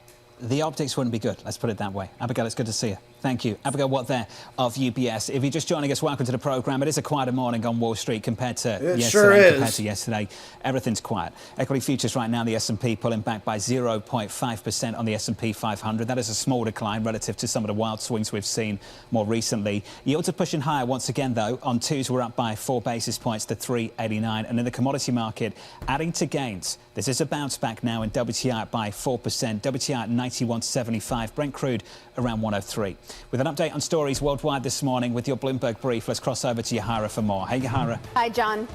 Secretary of State Marco Rubio heading to France on Friday for a G7 foreign affairs meeting. According to an official statement, Rubio will discuss the situation in Iran as well as the Russia-Ukraine war with his G7 counterparts. United Airlines. So, I'm going to play this again because it's just so funny. These smug bastards. I hope we destroy them. I'll back it up. In case you haven't seen this. Whew, this was funny. Shit. Also took direct aim at U.S. President Donald Trump over his pressure to completely reopen the Strait of Hormuz. He also slammed Washington, accusing the U.S. Central Command leadership of strategic confusion and warning that it could drag both the United States and Israel into what he described as a deepening quagmire. In the name of God, the gracious, the merciful. The enemy forces, those who prefer flight over fight, the very masters of constant defeats, who make the region's Muslim people their human shields, feel a terror in every cell of their being, awaiting the moment our strikes will land, and even before impact, they'll be free from fear. And this is the just retribution for any enemy who dares to cast an evil eye upon the security of our people. Hey, Trump, you are fired. You are familiar with this sentence. Thank you for your attention to this matter. The central headquarters of Khatam al-Anbiya. The true promise for operation was executed under the code name Ya Fatemeh Zahra, peace be upon her, targeting Zionist and American objectives. During this phase, based on reconnaissance conducted by intelligence operations units, newly established military deployment sites and hiding places of Zionist army personnel in various parts of the occupied territories were successfully targeted. The Prince Sultan Air Base, low-cost are located in Al-Karj, which serves as one of the primary locations for the deployment and air operations of American aggressors against Iran, was also targeted with ballistic missiles. A warning is being issued to the Zionist and American terrorist military personnel. They are under the complete surveillance of our armed forces, intelligence, and operations units. Their attempts to hide in settlements, just like their previous hiding in a town in Arad, will not save their lives thanks to the comprehensive intelligence oversight of our armed forces. Strategic confusion within CENTCOM Command, the collapse of the American Zionist multi-layered air defense network in the West Asia region, and significant disruption in the United States weapons support system, all stemming from the decisive measures and impactful strikes by Iran's armed forces against its hostile enemies, have fundamentally altered the equations of war to Iran's advantage. The anger and desperation of American and Zionist warmongers were entirely predictable. We had previously issued warnings regarding the quagmire of war awaiting America and the Zionist regime and the potential for a regional and widespread conflict. And victory is not but from Allah, the exalted in might, the wise. Abi Saisi. The statement comes as the IRGC announced the launch of the 75th wave of its ongoing military campaign, Operation True Promise 4. According to Iranian officials, the latest wave was carried out under the code Ya Fatima al-Zahra and dedicated to fallen commanders and personnel. Iran claims the strikes were based on fresh intelligence gathered by its operational units, targeting newly identified Israeli and American positions. These reportedly include military sites and alleged hideouts used by personnel across different parts of what Iran refers to as occupied territories. In a significant escalation, the IRGC also said it targeted Prince Sultan Air Base in Saudi Arabia's Al-Kharj, described as a key hub for U.S. aerial operations in the region with ballistic missiles. Tehran has issued a stark warning. Israeli and American forces remain under full, real-time surveillance. The IRGC cautioned that attempts to hide within civilian or residential areas will not guarantee safety from future strikes. With repeated waves of attacks and increasingly aggressive rhetoric, the conflict appears to be entering a more dangerous and unpredictable phase, raising fears of a wider regional escalation. So they're threatening to basically they're threatening to bomb their own people. They're saying you can't hide in civilian areas. They're not safe. What does that tell you? That tells me that they're threatening to bomb their own people. I swear, man, these people are friggin' animals. Come on, Trump. You know what you need to do.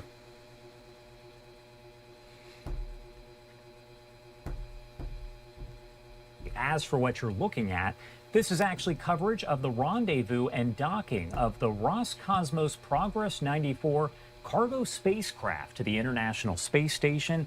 Again, this is coming in from NASA TV. I want to lift up the audio, though, so we can listen in. From the Soyuz booster, the commands were given to deploy its solar arrays, which it did, and its navigational antennas. All but one navigational antenna did deploy. The one that did not deploy, one of two redundant CORS rendezvous antennas that governs the automated rendezvous operations for the Progress, remained folded. There were repeated troubleshooting efforts over the past 48 hours by Russian flight controllers there in Korolyov that you see in this balcony view to try to coax the folded antenna from its stowed position into a deployed position, but that was unsuccessful. So the Progress has been flying ever so smoothly on just one rendezvous antenna, automated rendezvous antenna, and will do so through the course of a fly-around of the station that is scheduled to begin about 22 minutes from now. That fly-around, and you're looking right now at the Progress from external cameras on the International Space Station. You had a momentary view as the station flies 262 statute miles over the South Pacific, about to begin a southwest to northeasterly trajectory that will carry it across the west coast of South America and then back out over the Atlantic Ocean. The Progress will be conducting that fly-around, about a 15-degree angle fly-around, to precisely align its forward docking probe with the docking port on the space-facing side of the Russian segment of the International Space Station. For AI alone, a nearly 50% increase. At a time of significant load growth, we're actually retiring more generation that we're building, and that gives us some concerns. New York is connected to about half of the country through the Eastern Interconnection, and Dewey says everyone is talking about the problem. What we're seeing is the story in New York is a very similar story across all the other regions. Another grid operator called PJM handles power in 13 states and D.C. They say they've got the same problems. They're letting new data centers connect only if they bring their own power plants online too. Yeah, the power demands for what they're trying to do with AI are unreal. They really are. Between that and Bitcoin mining, you know, Jared Kushner and no, it's not Jared. It's the other two. They built a huge Bitcoin mining facility. Donald Trump's son, his two sons. They're not Jared. The other two. They built a huge Bitcoin mining facility. That's quite impressive. Talking about too. We know across the country we need to generate more power and we need to invest in infrastructure to move it, and that's what we're all focused on. Sally Librera runs National Grid New York. We are investing in the grid throughout the state. Upstate, we are making the largest investment that's ever been made in the grid. We're rebuilding 1,000 miles of transmission. Damn. We are investing heavily in substations. And the reason that we're doing that is because we want to grow the grid. That includes the natural gas to fuel the plants, now the biggest fuel source for electricity across the country, surpassing coal about a decade ago. Wow. Despite the global conflict, natural gas prices have remained relatively low this year. For now. There's a lot of interest in nuclear technology and in doing nuclear technology differently than it's been done in the past. It's part of why the infamous... There is a Google data center that's going up. I don't know if you know this. This is kind of old news, but it's going up, and they bought a nuclear power plant to power it. Like, damn. Like, the nuclear power plant is just to power a data center. I mean, do you understand how much power that is? Enough power to power an entire friggin' city. It's insane. Our reliance on computer technology is pretty wild, and it's only growing. It's like Kalshi and Polymarket from accepting or listing transactions related to sports events and casino-style games. It argues... Okay. Lots of ways to lose your money these days, isn't it?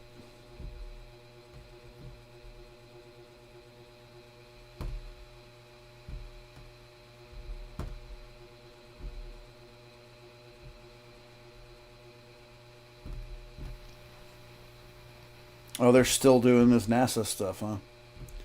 That's cool and all. But we need some better news.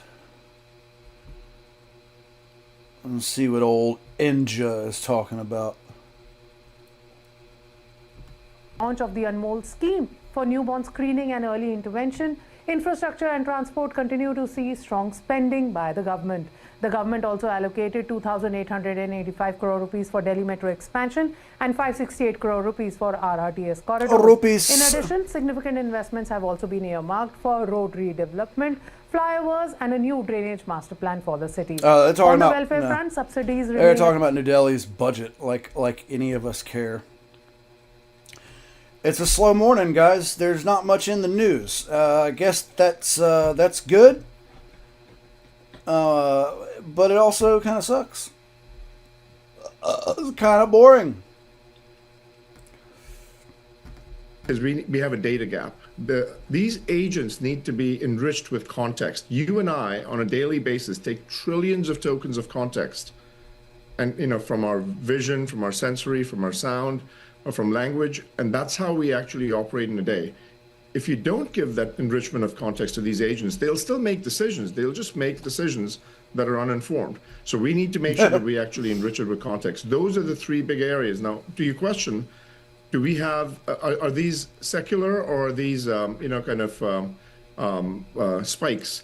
The way I see it is, in the long run, 7 to 10 year window, I think we are underestimating the amount of infrastructure that's going to be needed. Right now, it's actually anticipated that there'll be about a $5 trillion build out that happens over the course of the next few years. Yeah. We are underestimating the build out if over the course of the long run, if you think of over the course of the long run. In the short term, there might be some spikes. G2, we've got to go. It's got to catch up. It's good to see you, buddy. Thanks for the update. G2. What? What are you guys doing? Oh.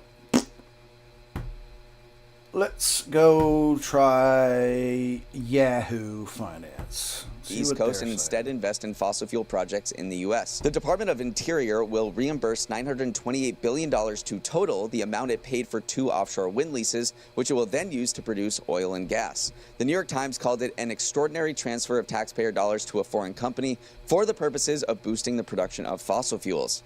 Explaining the deal at an energy conference, Interior Secretary Doug Burgum called wind power ineffective and predicted a new era of affordable, reliable, and secure energy. The CEO of Total, for his part, said it was a pragmatic business decision, considering that offshore wind had gotten too expensive in the U.S. given the Trump administration's resistance. Yeah, Total Energy got bailed out here. That is all the time we have. Thanks so much for starting your morning with us, and have a wonderful Tuesday. Great show today, Neil. Let's run it back tomorrow.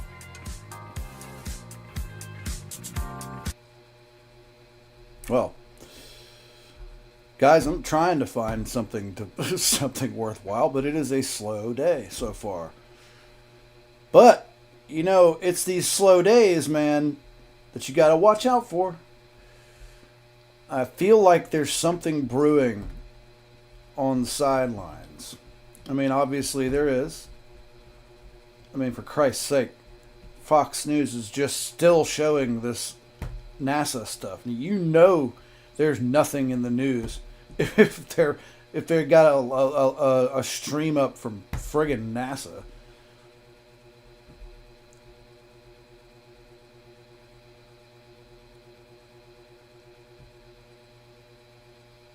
Gym wear, tank tops, or anything revealing. Chili's now roasting its competitor, saying in a new post, the only dress code is that you have to be dressed. It's all got the internet abuzz. Some toying with the idea of a dress code mafia. Take your hat off. What? Excuse me? They don't sell hot dogs here. Darden Restaurants, which owns Ruth's Chris, did not comment. One user saying they'd rather go to Chili's, with others coming to Ruth's Chris' defense saying a dress code should be the norm. There's dress codes for reasons. Simply have some God, the things that people latch onto. Who gives a shit? God damn, dude. Like, shut up. Just shut up. That's my message to the world. Shut up. Christ. Like, fuck. Boggles the mind. It literally boggles the mind. How anybody could give a shit.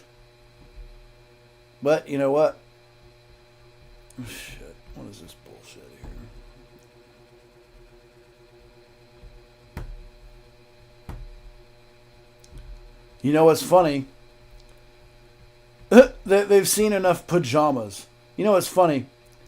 Is, shared a campaign trying to bring back civility while traveling, including dressing with respect. Let's try not to wear slippers and pajamas. Even Costco recently getting some press for its dress code, which is basically the age-old shoes and shirt rule. Put the shirts back on. There's no question, much of the world dresses more casually than people used to. Over the years, Ruth's Chris has loosened. Yeah, I haven't been out of a pair of pajama pants in forever. I mean, I have a pair of jeans. They're over there. But you know how often I have to wash them? Like maybe once a month.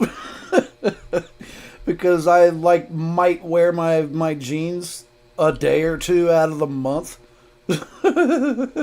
That's a sign that your country has made it. Most of the people run around town in their pajamas. That's a sign that you have nothing really to complain about, right? Except for the dress code. That's funny, man. I find that just tickles the hell out of me. over at Barron's. Julie Hyman in Houston on assignment. Let's take a look at where futures are trading here, about a half hour until the open on this Tuesday. And we're lower, down about 0.6%. We sat here yesterday, Josh, and the last thing I asked you, with the market, or futures at that point up about 2%, I said, would the market close on Monday green or red? And you said red. Now, the market was up about 1.5% yesterday, but you were telling me just before we started that actually you were right. If you would like to share that with the class on why you were correct that it was a red close when the S&P gained 1.2% yesterday. So I was wrong, but I think really what I was getting at, Miles, was I wouldn't have been a buyer at the open yesterday or really a buyer throughout the day. I felt like there was a good chance stocks were going to close at their lows of the day, which they eventually did. And if you watch sort of the rally that was throughout the day, it just was kind of a casual move lower throughout most of the session. And I think you're seeing that reflected in futures right now, which is basically, I would define this market right now as sort of a, what do we do? What do we do market? Maybe a do nothing market. It seems like there's not a lot of trust in the headlines that we actually got yesterday morning that this escalation is fully over, that the war is winding down. And so I think when you sit back as an investor, like how much did, which we talked about really for almost all of 25 minutes yesterday, but how much did the story change from Friday to Monday? And I think the longer it settles in, investors are kind of deciding maybe the story hasn't changed that. I think I found something funny. the caption, the caption to this video.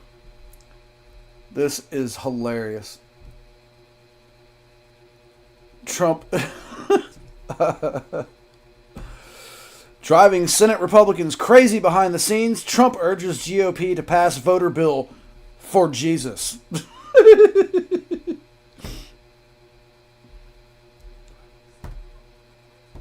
Damn it, hold on. I gotta play this. This is hilarious. So I'm tying Homeland Security into voter identification with picture and proof of citizenship in order to vote. And those two items are the most important thing having to do with Homeland Security. So it should be part of the Homeland Security bill. And I'm requesting that the Republican senators do that immediately. You don't have to take a fast vote. Don't worry about Easter going home. In fact, make this one for Jesus, okay? Make this one for Jesus. You hear him laugh, That's right? what I tell him. So let's see. Willie, can you write these down? Jesus said, feed the poor. That's right. Clothe the naked. Visit those in prisons. Be merciful. Show mercy. Yeah, exactly. Love your neighbor as yourself. Yes. Love God with all your heart, your soul, and your mind. And pass a voter ID act that actually kicks millions and millions of people off the voter roll. It's right there in the Gospels. I'm trying to figure out where that. Shut your stupid ass don't mouth. Don't worry about Easter, he said. Don't worry about There's Easter. a statement. The most religious of Christian holidays. Yeah. Don't worry. Stay here and vote for my Don't worry thing. about it. That must have been. Yeah, I'm not going to listen to these jackasses. Everybody's got something to say, and it's always negative, isn't it? It's always something negative. They can never give you anything positive, these pieces of human garbage.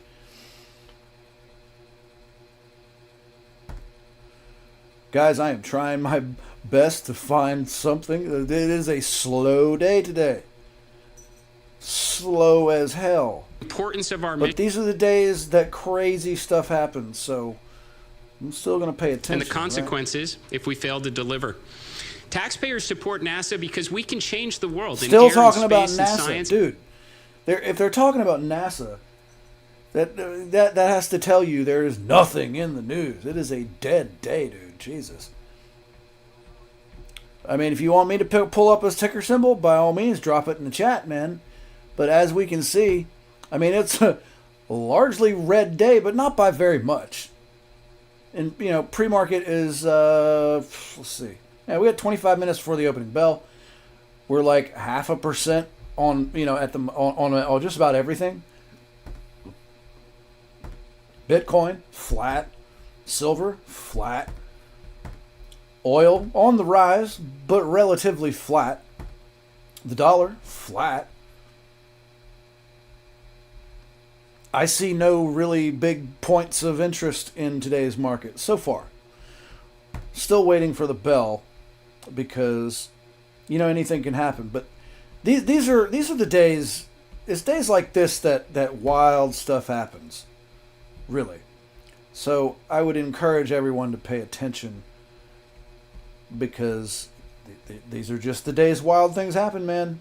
I would not be surprised if something big happened today. Changes that they've been demanding for weeks now, guys. All right, Alice Barr, thank you. An investigation is underway this morning into that deadly collision at New York City's LaGuardia Airport. 2 pilots were killed and dozens of... And the fact they're still talking about this, man, like, my condolences to the family, but why are we still on this topic? It's to me, that's a reflection of a lack of anything, major in the markets. We'll find something. Talking about oil. Oil here? Mm-hmm. And does that happen in the next 3 days? At this point, I'm just saying no. Like, I don't know what brings that down instantly. Yesterday, we had a chance at it, right? You had oil, both forms of oil down 11, 12%. And it was like, okay, here we go. Maybe here's the unwind. Yeah. It didn't happen. Yeah. It caught a bit off the bottom, and it's still hovering at levels that make people uncomfortable. And I think until you get rid of that headwind and people feel confident in that headwind, I think your direction is lower. So that brings us to the Fed. Sure. We have a story this morning from Jen Schomburger, who covers the Fed here at Yahoo Finance, talking about how the Fed has and hasn't reacted to oil shocks in the past. And I think it complements your point well. And now, obviously, we had the meeting last week. We're not going to get a Fed meeting until the first week of May. So there's a little bit of a lag here in terms of when the Fed could act next. But it comes to this idea of the Fed's likely not. Say what you will, but I'm putting CNN on because this is just for entertainment purposes only. I kind of want to see what they're saying. Bombing Lebanon, he actually flew a civilian airliner, piloted it himself into Beirut, and then went on a tour of South Beirut. So he's someone who's got a lot of credibility with the hardliners, but also someone who's seen as flexible enough to possibly make a deal. Possibility. I mean, when you heard President Trump today say that they are speaking, is that your first guess? That would have been my first guess, because also when after the initial strikes, after Ayatollah Ali Khamenei was killed, a lot of the other top leadership was killed. There were basically 2 people among the hardliners and among the real power base, the civilian power base of the Islamic Republic, who were still communicating. One of them was Ali Larijani, the head of the Supreme National Security Council, who of course since then has been assassinated, and the other one was Mohammed Barak Khalibaf. And today he came out and also said there's no negotiation. Oh, you put that on X, right? Yeah. Yes, he did. But that doesn't, again, mean that there aren't messages being passed. At the same time, it's also very much possible that, for instance, the foreign minister, Abbas Araghchi, even though his relations with Steve Witkoff are extremely difficult after the Geneva process fell apart, that there wouldn't maybe be some sort of communication going on there as well. Abbas Araghchi is also the man who came out and said, no negotiations with the United States as of right now, but if there is an agreement, it has to be a full-on agreement to end everything. Let's talk then about, this 15-point agreement that Elena Shreen was talking about, because President Trump still says that he wants key parts, right? He wants missiles gone, he wants no nuclear warhead, he also called, I think he called it stardust or whatever his word was. I think he means the highly enriched uranium. Right? The highly enriched uranium. Yeah, the highly enriched uranium. So, I mean, how likely is that going to happen? Well, I mean, do we have a sense, because you were covering the negotiations prior to the attack. I think the highly enriched uranium is something that the Iranians were willing to give up anyway. I think that as part of any agreement, the Iranians would have been willing, and the head of Iran's Atomic Energy Agency said we're willing to... You're insane if you believe that BS. You're insane if you believe a damn thing the Iranians say. A damn thing. The dollar is, looks like it's on a little bit of a tear. Bitcoin, just kind of, not even putting in the effort. Kind of want to kick Bitcoin out of bed. Silver futures looking a little stale. oil futures, they're going to continue to go up, man. They're going to continue to go up. The dollar's doing all right this morning, up about, a whole 15 cents, huh? Perhaps I should shrink this down a little bit because, to reflect the meaninglessness of these moves. I mean, from here to here is 50 cents.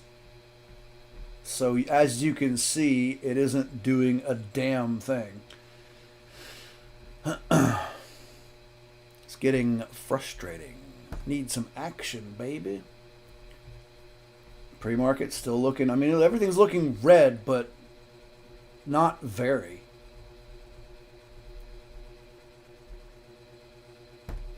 And, I mean, the news is just garbage here this morning. Well, at least they're not talking about NASA anymore. The International Space Station is humanity well, but it will not. Spoke too soon. For real, if they're talking about, if they're putting NASA, they're giving NASA all this time. Fox is giving NASA all this time. I should tell you something about the day. All right, well, go back to CNN, huh?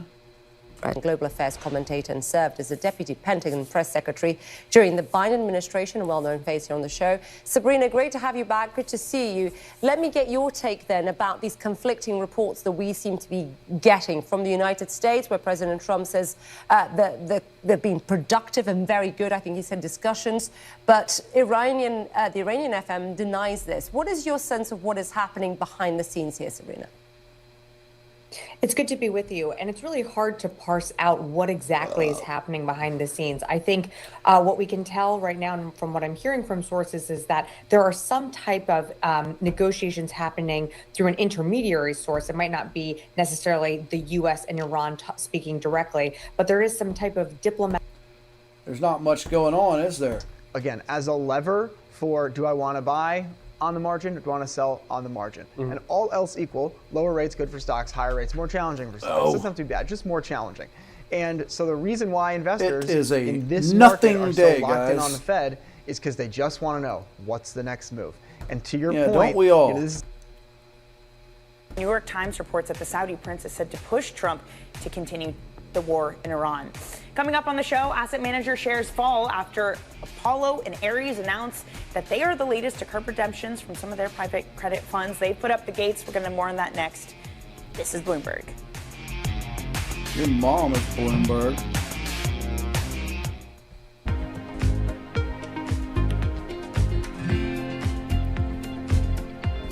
All right,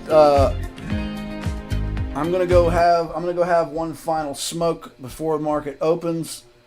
I do not predict very much is going to happen. I appreciate you guys being here. If you would, please drop a like. I really appreciate it. Me love you long time. But I'll be right back.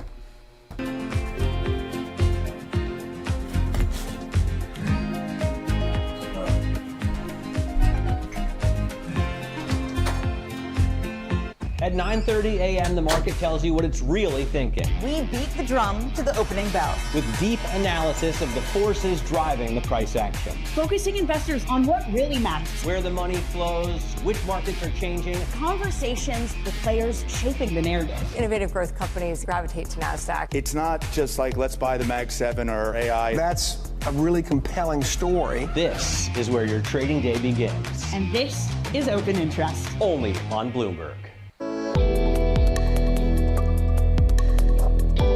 2026 for us is the year that everything just comes together, right? We're not just moving money. The last decade, literally, we've been the race for Africa's growth, right? And the future of Africa, in our opinion, is not hype, it's infrastructure-led. When Africa wins, the global economy wins. We're building the pipes, and those pipes are now of age. Now, as of right now, We are the biggest fintech in Africa, the most licensed non-bank entity. In the last 10 years, we built that muscle. Now we're putting that to the test, all right? Now we've covered the entire world. We have UK, US, UAE, Canada, Europe covered through our partnership with Global Open, for example, and Nuvian. And the point behind that really is, how do we ensure we use that infrastructure to drive the next phase of growth for Flutterwave by empowering our customers across all our segments?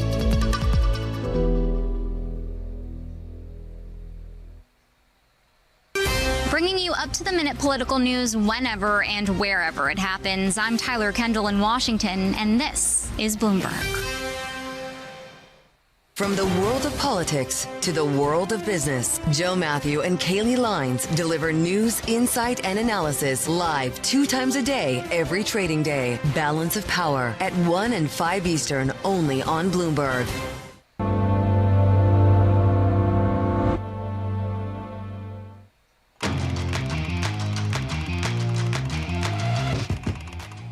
Let's get now to high interest. Look what's making headlines around the world. BlackRock's Rick Rieder is pursuing investor cash for his first hedge fund in years. Rieder, once in the running for Fed chair, says the fund will bundle investment ideas from across BlackRock's fixed income business into one unified strategy.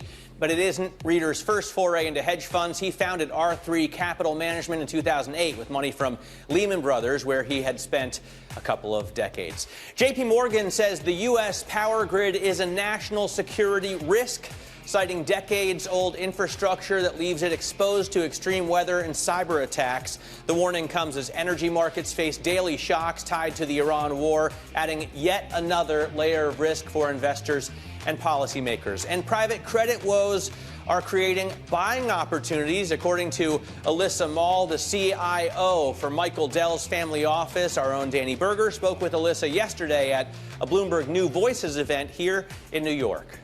Many of the big asset management firms have to meet redemptions, so they're going to be selling things to meet the redemption queues. You're going to have a number of institutions that need to generate liquidity. We've seen this in other asset classes, certainly in private equity and venture capital. They need liquidity. They haven't had distributions for some time. So we're looking for the gems that we can access because somebody is effectively a non-economic seller. Alyssa Mall there of DFO, but concerns about private credit continue to play out at the largest of asset managers. Both Apollo and Ares announcing this morning that they're curbing redemptions at their retail funds at 5%, that despite requests exceeding 11%. Meanwhile, Moody's cut another BDC, this time run by FS and KKR, to junk, citing continued asset qualities that have hurt profitability. Joining us now is Bloomberg credit editor Bruce Douglas. Bruce, I guess we need to separate any of the underlying asset concerns and the redemptions. Let's start with the redemptions. What are these funds saying as to why they're going through with this 5% cap when we've seen the likes of Blackstone, for example, meet all of the redemptions that have come their way? Yeah, well, they're basically playing it by the book. I mean, if you look at the small print, this is what their gating requirements allow. Blackstone obviously exceeded their cap on redemptions and were criticised by some in the industry for doing so, whereas when the redemptions were capped at 5% before, Apollo's John Zito said that they were acting exactly as they were supposed to act. This is what the small print says. It's supposed to prevent a fire sale, but obviously from the investor's point of view, who are hoping for a liquid product and that they'd be able to get their hands on their cash quite easily, and this has obviously come for some, perhaps not as a surprise, but with everyone crowding for the exits at once, it has meant these firms have had to limit how many of these redemptions they actually honour. Well, and they can do that. I mean, that's in the contract, I imagine, that the investors make with the fund manager. Are many of them holding at the 5% level that they're entitled to, or do you see more allowing 7, 10% redemptions when they only need to allow 5%? Yeah, we've seen a couple kind of straying over that 5% cap. Cliffwater, I believe, was around 7%. They had requests equivalent to around 14%. And Blackstone before, I think, went up to around 7.9% when they had redemption requests in the low double digits. So we've seen some attempting to keep their customers happy by honouring more of these redemption requests. But overall, it seems that 5% mark appears to be kind of holding steady. And again, defenders of the private credit model, of these kind of semi-liquid fund model, would say, well, that's exactly how it's supposed to work and is supposed to present a fire sale of these assets. And by holding at this level, they can actually continue to dole out liquidity in lumps for the foreseeable future. Hey, Bruce, I got less than a minute here, but I want to ask on the fundamentals itself following this Moody's downgrade. Is there more than just redemption requests? Are there genuine concerns about the underlying quality of these assets? Yeah, well, clearly that's another interesting development. And yes, there have been concerns, partly stimulated by developments in artificial intelligence, which have obviously led many investors to question the business model of software companies. And software companies borrowed heavily in the private credit market. So there is this question about the value of the underlying loans. This downgrade was the latest sign of that. We've also seen in today's Big Take story some questions about the underlying assets in Cliffwater, its fund of funds, which is another reason why some investors, particularly retail investors, are clamoring for an exit and why we're seeing these redemptions. Bruce, thank you very much for joining us. That's Bloomberg credit editor Bruce Douglas. And we're going to have more on private credit in the next hour. Brad Pilcher, partner at Bonaccord Capital, who himself invests in private capital GPs. We'll see how he sees the landscape. Coming up, Callan Family Office Rayanne Mitrione on inflation fears and earnings growth. This is Bloomberg.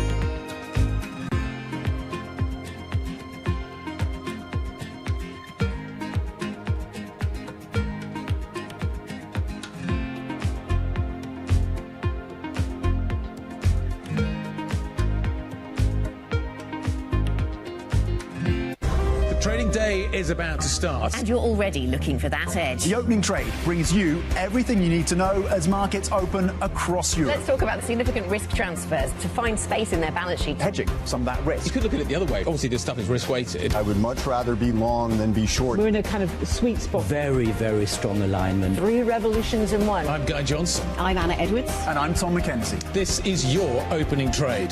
Every trading day, only on Bloomberg.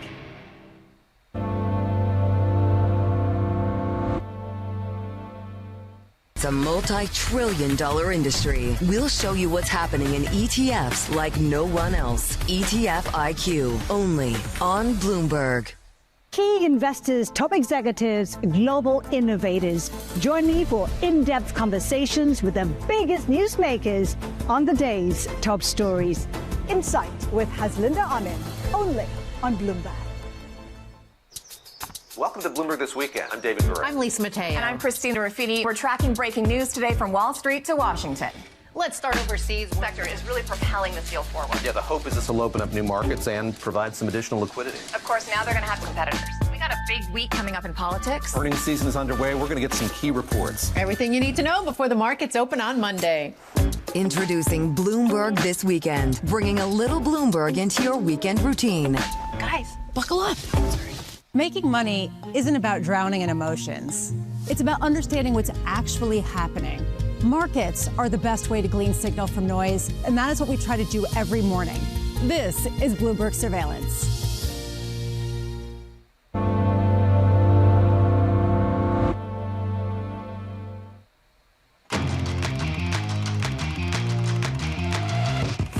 Strategists see the war in the Middle East entering a new phase of demand destruction. Marco Papich of BCA Research says if this doesn't get resolved over the next 7 to 10 days, we're looking at a pandemic-style shutdown of the global economy, and Trump is aware the real economy could fall off the cliff. Joining us now is Callan Family Office market strategist and founding partner Rayanne Mitrione.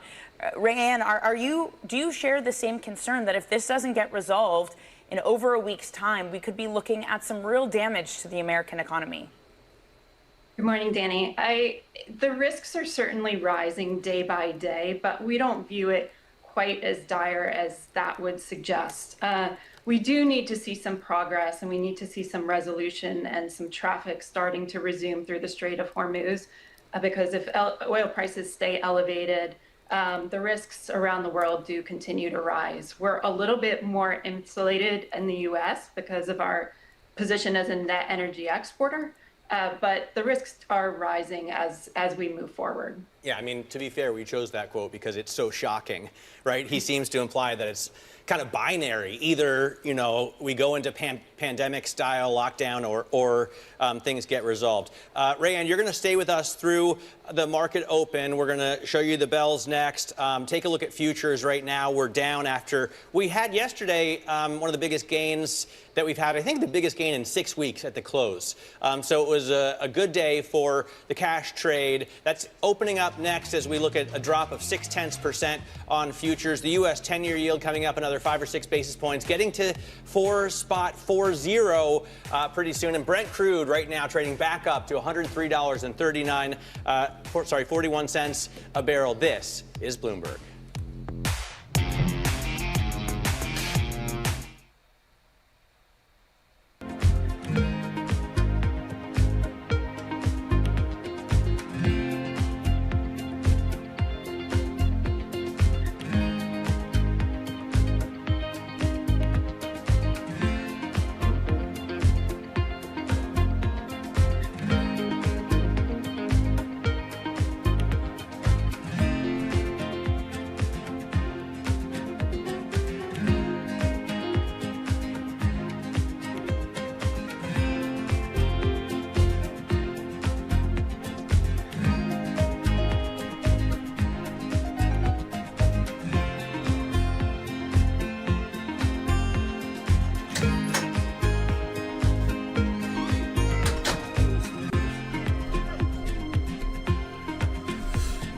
Oh! Let me guess. A whole lot of nothing's happened since I've been gone. That's all right. That's all right. Opening bell right around the corner. I usually keep Bloomberg on for that. Yeah, I think we probably will keep Bloomberg on for the opening bell. Of the world's most influential leaders. It was a rough and tumble world, and I thought 2 minutes. I can rise up. Come on, a whole lot of nothing. Play the game. It was great, and it was depressing, and it was disappointing. My chair at the time sat down with me and said, "Succession starts now." I'm Francine Lacroix, an award-winning journalist. For the last 25 years, I've interviewed world leaders, bank bosses, even fashion icons. I'm often put spam on my shit, and I will ban you. These people as leaders. Join me for the podcast version of Leaders with Francine Lacroix.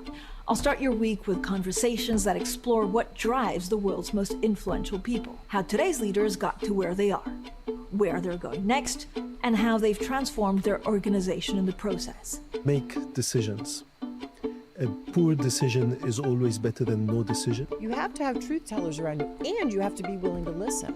You don't want to be setting strategy in the middle of a transaction, that's for sure. Do it for the right reasons. Don't do it because of FOMO. We'll also learn lessons which we can apply to our work and daily lives. Tune into the podcast version of Leaders with Francine Lacroix. Listen and watch on Bloomberg Television or wherever you get your podcasts. Why do the biggest names in business choose Bloomberg Television? That's a great question. It's a very good question. Interesting question. Good question. Great question. I so appreciate that question. You certainly ask interesting questions. Bloomberg Television. Top experts, great questions. All right. Bringing you the world's business and financial news whenever and wherever it happens. I'm Michael McKee at Mount Everest. And this is Bloomberg. Come on now, you only got a minute. I'm pretty sure there's the bell. All right, we're moments away from the start of trading on this Tuesday morning. This is Bloomberg Open Interest. I'm Matt Miller, looking at futures that are down now 0.7% on the S&P. NASDAQ futures down about the same, and the small caps falling about 0.8%. You hear the opening bell. You see on the New York Stock Exchange, you have Banco Macro, an Argentinian bank, ringing the opening bell, and the stock is down 22% year to date. But over the last 5 years, it's up 600%. That's why they're smiling so much. Down at the NASDAQ market site, you've got the Situation Project, which apparently has nothing to do with the situation. I was hoping for Mike the Situation to be down there. I have no idea what they do. It's some kind of like fashion thing, maybe a charity. It's a nonprofit, I know that, and it's about fashion. And maybe there's some people from Jersey there, but not related to the Jersey. Not from the shore. At all. Yes, correct. So here at the opening bell, I am looking at the stocks of the private credit giants. A lot is going on. Both Ares and Apollo, they both have BDCs that saw redemption requests that exceeded 11%. Both of them, and Matt and I have been talking to folks at both of these funds who say, look at the contract. 5% is clearly what we told you that we would gate redemptions at, and that is what they've done. They've gated redemptions at 5%. The argument goes is that it's kind of for your own good. These are illiquid assets. You shouldn't keep pulling things out of them. But both Ares and Apollo are down this morning by more than 3%. KKR, a little bit of a different story. They have another BDC. It's managed by FS and KKR. Moody's downgrading it, cutting to junk, saying that there is continued asset quality challenges, and those challenges, Matt, would harm profitability. All right. It's a story that continues on, and I think some people say we over-report this story, and they maintain that this has no structural or systemic risk, I should say, but every day, if we get new headlines out of giants like Apollo, out of companies like Blue Owl, out of Cliffwater, we got to report it. So it continues. Well, also, if it's hitting share prices. There's not no impact beyond the redemptions. All right. Looks like Nvidia is doing a whole lot of nothing. Largest company in the world. Amazon took a dump. Trying to recover.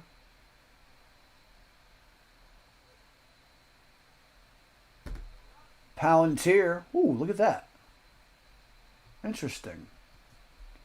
These military contracting companies are probably going to take a little hit because of the rumored slowing down in the war. Ooh, Lockheed Martin taking a hit.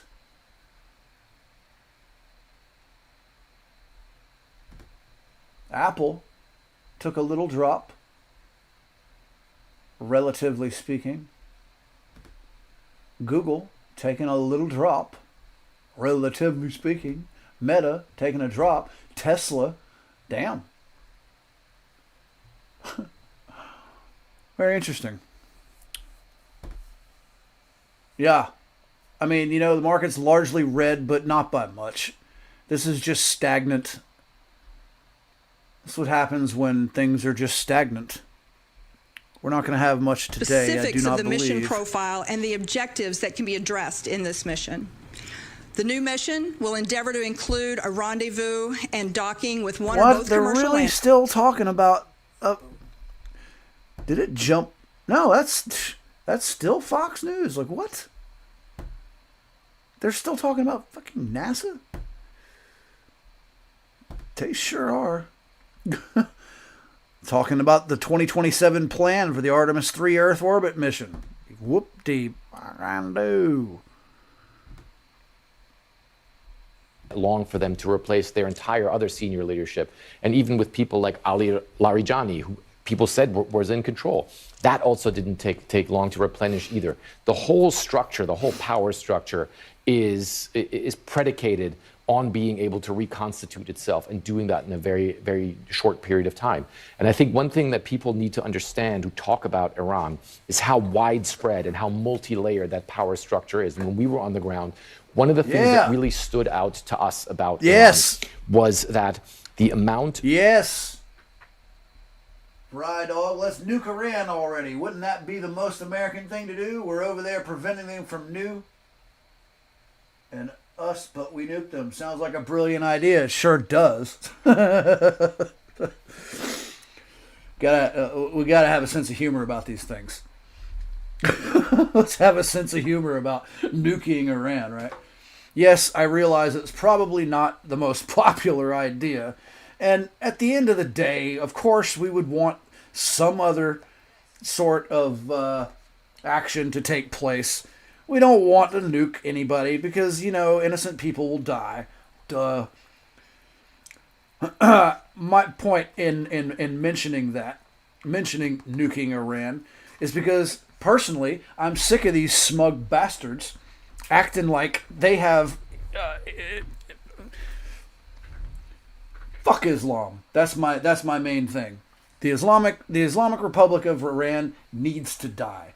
And as long as we are patient and diplomatic with these maniacs, nothing's going to change over there. For me, I want the women to be liberated.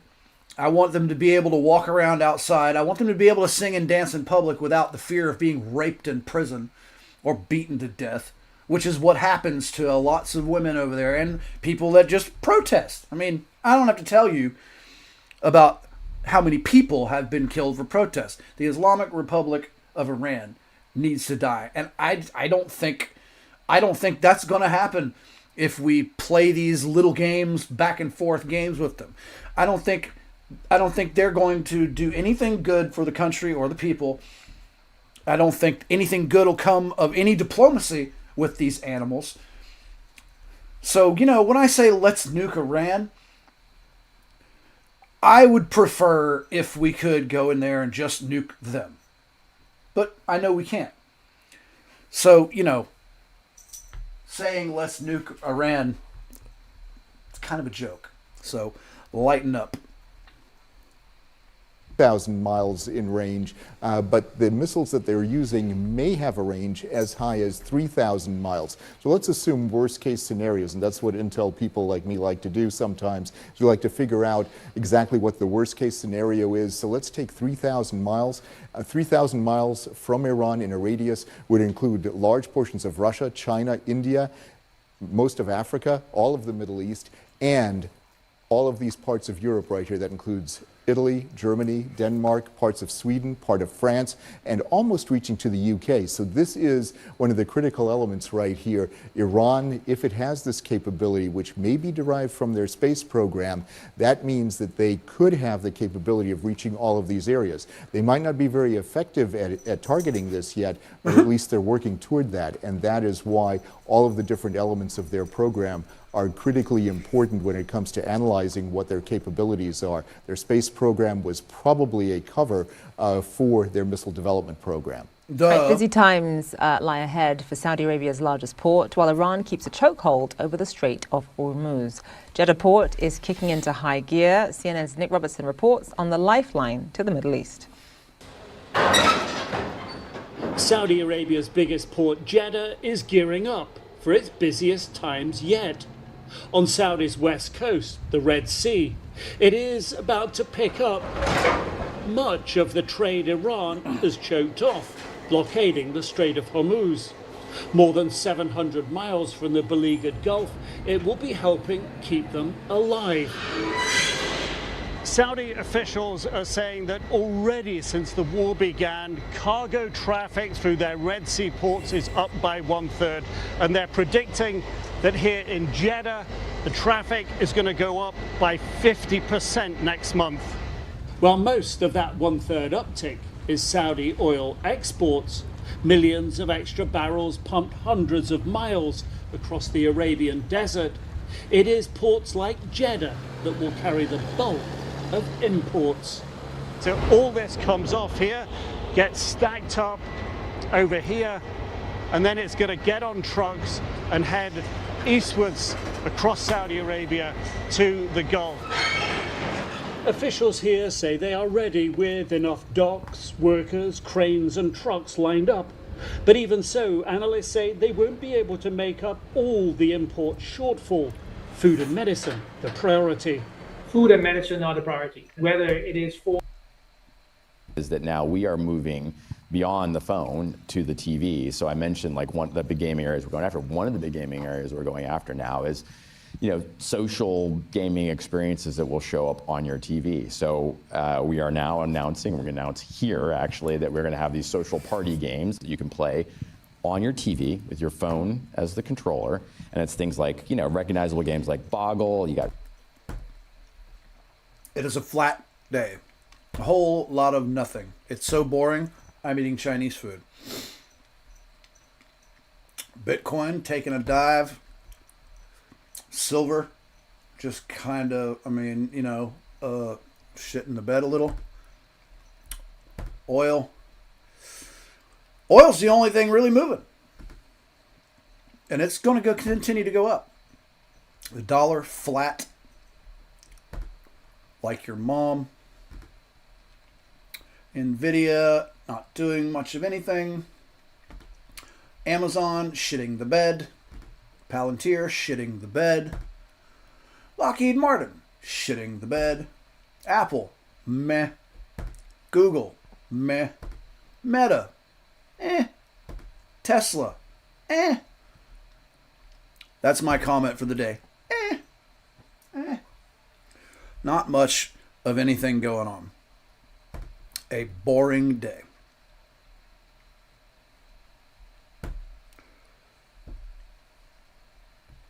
Let's see what these people are saying.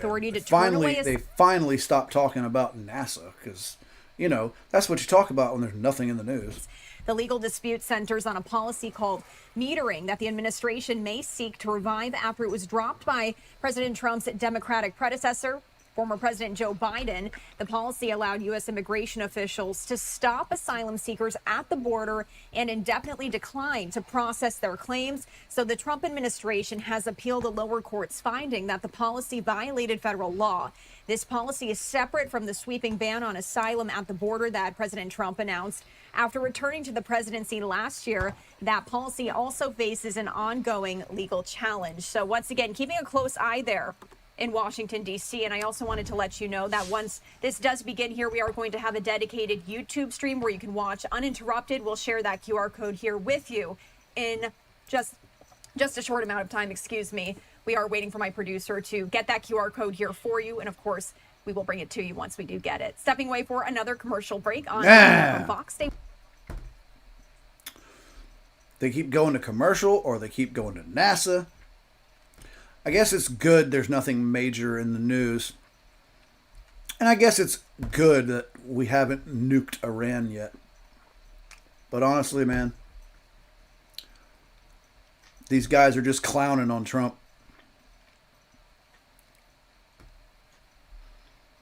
It wouldn't surprise me one bit. If Trump went with the nuclear option. With the president joined. We've been dicking around with these complete and utter pieces of human garbage for decades. No president's ever accomplished anything with them. And on top of it, they're smug animals that kill their own people, treat their women like animals. In fact, the Islamic Republic Ayatollah, the Ayatollah guy we killed, dude's father that died like the dog that he is. I just saw a video earlier this morning about him talking about how God provided all the animals to mankind. And then he went on to mention that woman was another type of animal. When he was leaving for Florida for the weekend, he was saying that there have been no negotiations with the Iranians, that he didn't believe that the Iranians were serious about diplomacy, and so he didn't want to talk to them. Clearly, that has now changed in just the course of a few days. And I think a lot of this comes, of course, as we did see the president say that he's holding back on this attack that he announced on Saturday, his own self-imposed deadline, I should say, of today, where they would be attacking different energy facilities and energy infrastructure in Iran. Now pulling away from that. I think it's clear that part of this is him recognizing, he's attuned to the markets. He had been talking with his advisors over the weekend, seeing the markets react today, the surge that you talked about, definitely heavy on his mind. He also called in to a few business networks today just to give you a sense of where his mind is on some of this. But I also think, you have to take a lot of what the president is saying with some level of skepticism, because again, that quick reversal from what we just saw him saying days ago. But then also you're hearing the Iranians say that there have been no negotiations. Now, I will tell you from, sources from. Yeah, and we're believing them. Are you kidding? They also said that, their missiles only had a range of 2,000 kilometers. So should we listen to them? No. In fact, based on that alone, We should be barraging the living hell out of them right now. To be done to get to diplomacy. The president now pushing that deadline, like I said, back to 5 days. So we'll have to see where this all shakes out. But it is quite a stunningly rosy picture the president is painting today of where he believes things are, and really this optimism he is showing for things. Honestly, I think something's going on. I think Trump has his hands tied. I think that there's probably something larger going on that, you and I aren't privy to.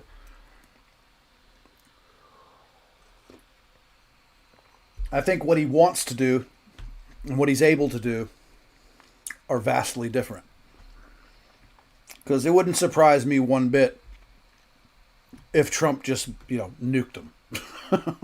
Wouldn't surprise me one bit.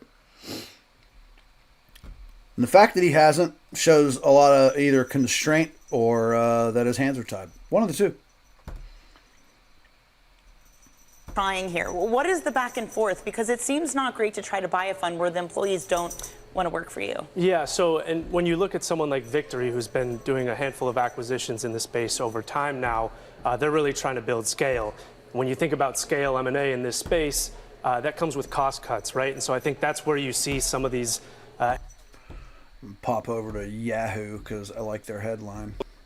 Last year because of the impact of the tariff, but actually growth was beginning to accelerate this year because you had monetary easing, you had the fiscal stimulus still in the pipeline, financial conditions were very, very easy, and overall business confidence was strong, and you had still tailwinds from the AI and the data center and the capex boom. Those were the reason why actually growth should have become stronger this year compared to last year, while inflation would moderate as the impact of the tariff fades out. Compared to that baseline right now, the impact of the shock is some slowdown in economic growth, some increase in inflation. Again, if the war lasts only 2 months, there'll be the slowdown of growth and rise in inflation, but it's going. Well, war is good for the dollar. That's just a fact. Our dollar hasn't been pegged to gold or silver in forever, but it's damn sure been pegged to the military-industrial complex. We go to war, it's good for money. Because,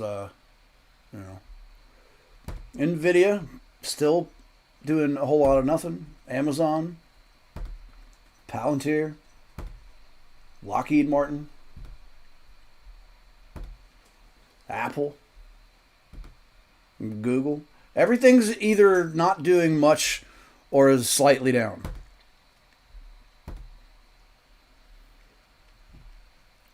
Quite a nothing day, guys.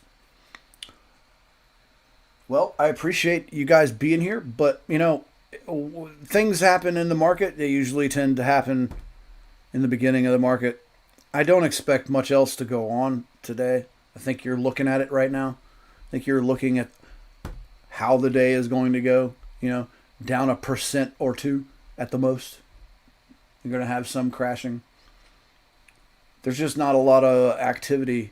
Everybody's literally just waiting to hear what's going on with the war. They're waiting to hear, literally, man. If Trump were to get on camera and say anything, the market would move.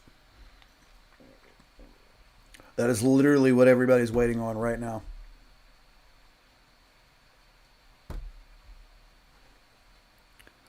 Oh, what are these guys saying now? Let's see. But also someone who carries a lot of weight in the Islamic Revolutionary Guard Corps among the hardliners. He's a former general of the IRGC. He got a lot of street cred in Iran because a couple of years ago when the Israelis were bombing Lebanon, he actually flew a civilian airliner, piloted it himself into Beirut, and then went on a tour of South Beirut. So he's someone who's got a lot of credibility with the hardliners, but also someone who's seen as flexible enough to possibly make a deal. Possibility. I mean, when you heard President Trump today say that they are speaking, is that your first guess? That would have been my first guess, because also when, after the initial strikes, after Ayatollah Ali Khamenei was killed, a lot of the other top leadership was killed, there were basically two people among the hardliners and among the real power base, the civilian power base of the Islamic Republic, who were still communicating. One of them was Ali Larijani, the head of the Supreme National Security Council, who of course since then has been assassinated, and the other one was Mohammed Barak Khalibaf. And today he came out and also said there's no negotiation. Oh, you put that on X, right? Yeah. Yes, he did.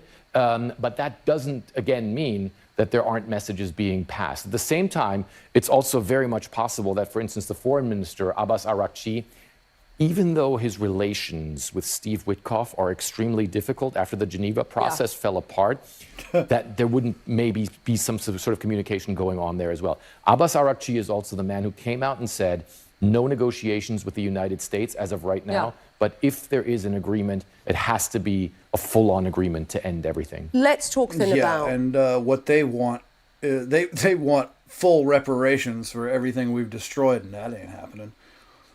They want to be paid.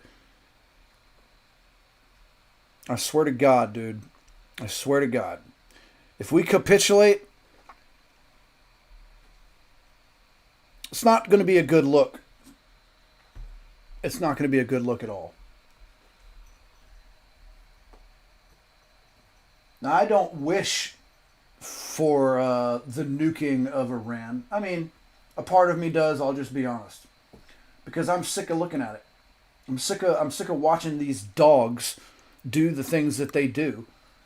And nobody gives a shit. Nobody's doing a damn thing. Nobody has done a damn thing for decades. Is it any of our business? That's a valid question. You know, I could argue both sides of that. But ultimately, you know, it's what the people want.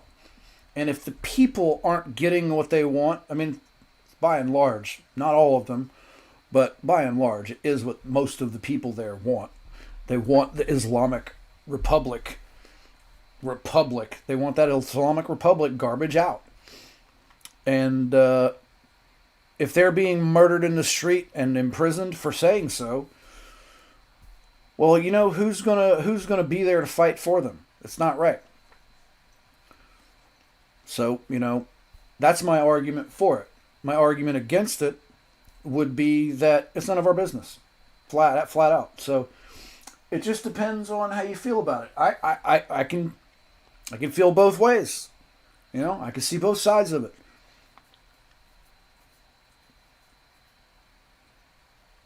I just don't know. It boggles the mind as to why this has been allowed to go on for so long. There's got to be some palm greasing going on. Of course, we know that happens. But there's got to be some information out there that you and I won't be privy to. So I'd be very curious to see how everything transpires, honestly. And that is exactly what everybody is waiting for today. That's why the market is doing a whole lot of nothing today. And yeah, nobody's talking about anything in the news. They're either talking about NASA or they're talking about the plane crash yesterday. My condolences to anyone involved in that. That was horrible. Oh, now they're talking about some NBA star. Cedric Coward honors Olympian grandfather. Okay, yes, there's nothing in the news. I'm out of here, guys. I appreciate y'all being here. I played that Iranian propaganda video at the beginning of the stream, which was quite funny. These smug pricks need to die. And I hope Trump does something good for the region, for the people of Iran. I think somebody needs to stand up for them. They've already been praising Trump in the streets for attacking Iran. I think we should follow through. You know, Iran's demands are completely ridiculous, and if we just withdraw, they're going to keep on doing what they're doing and attacking Israel and their neighbors, like the fools that they are. All right, guys. Well, that's it. I appreciate y'all being here. Peace, love, and hair grease.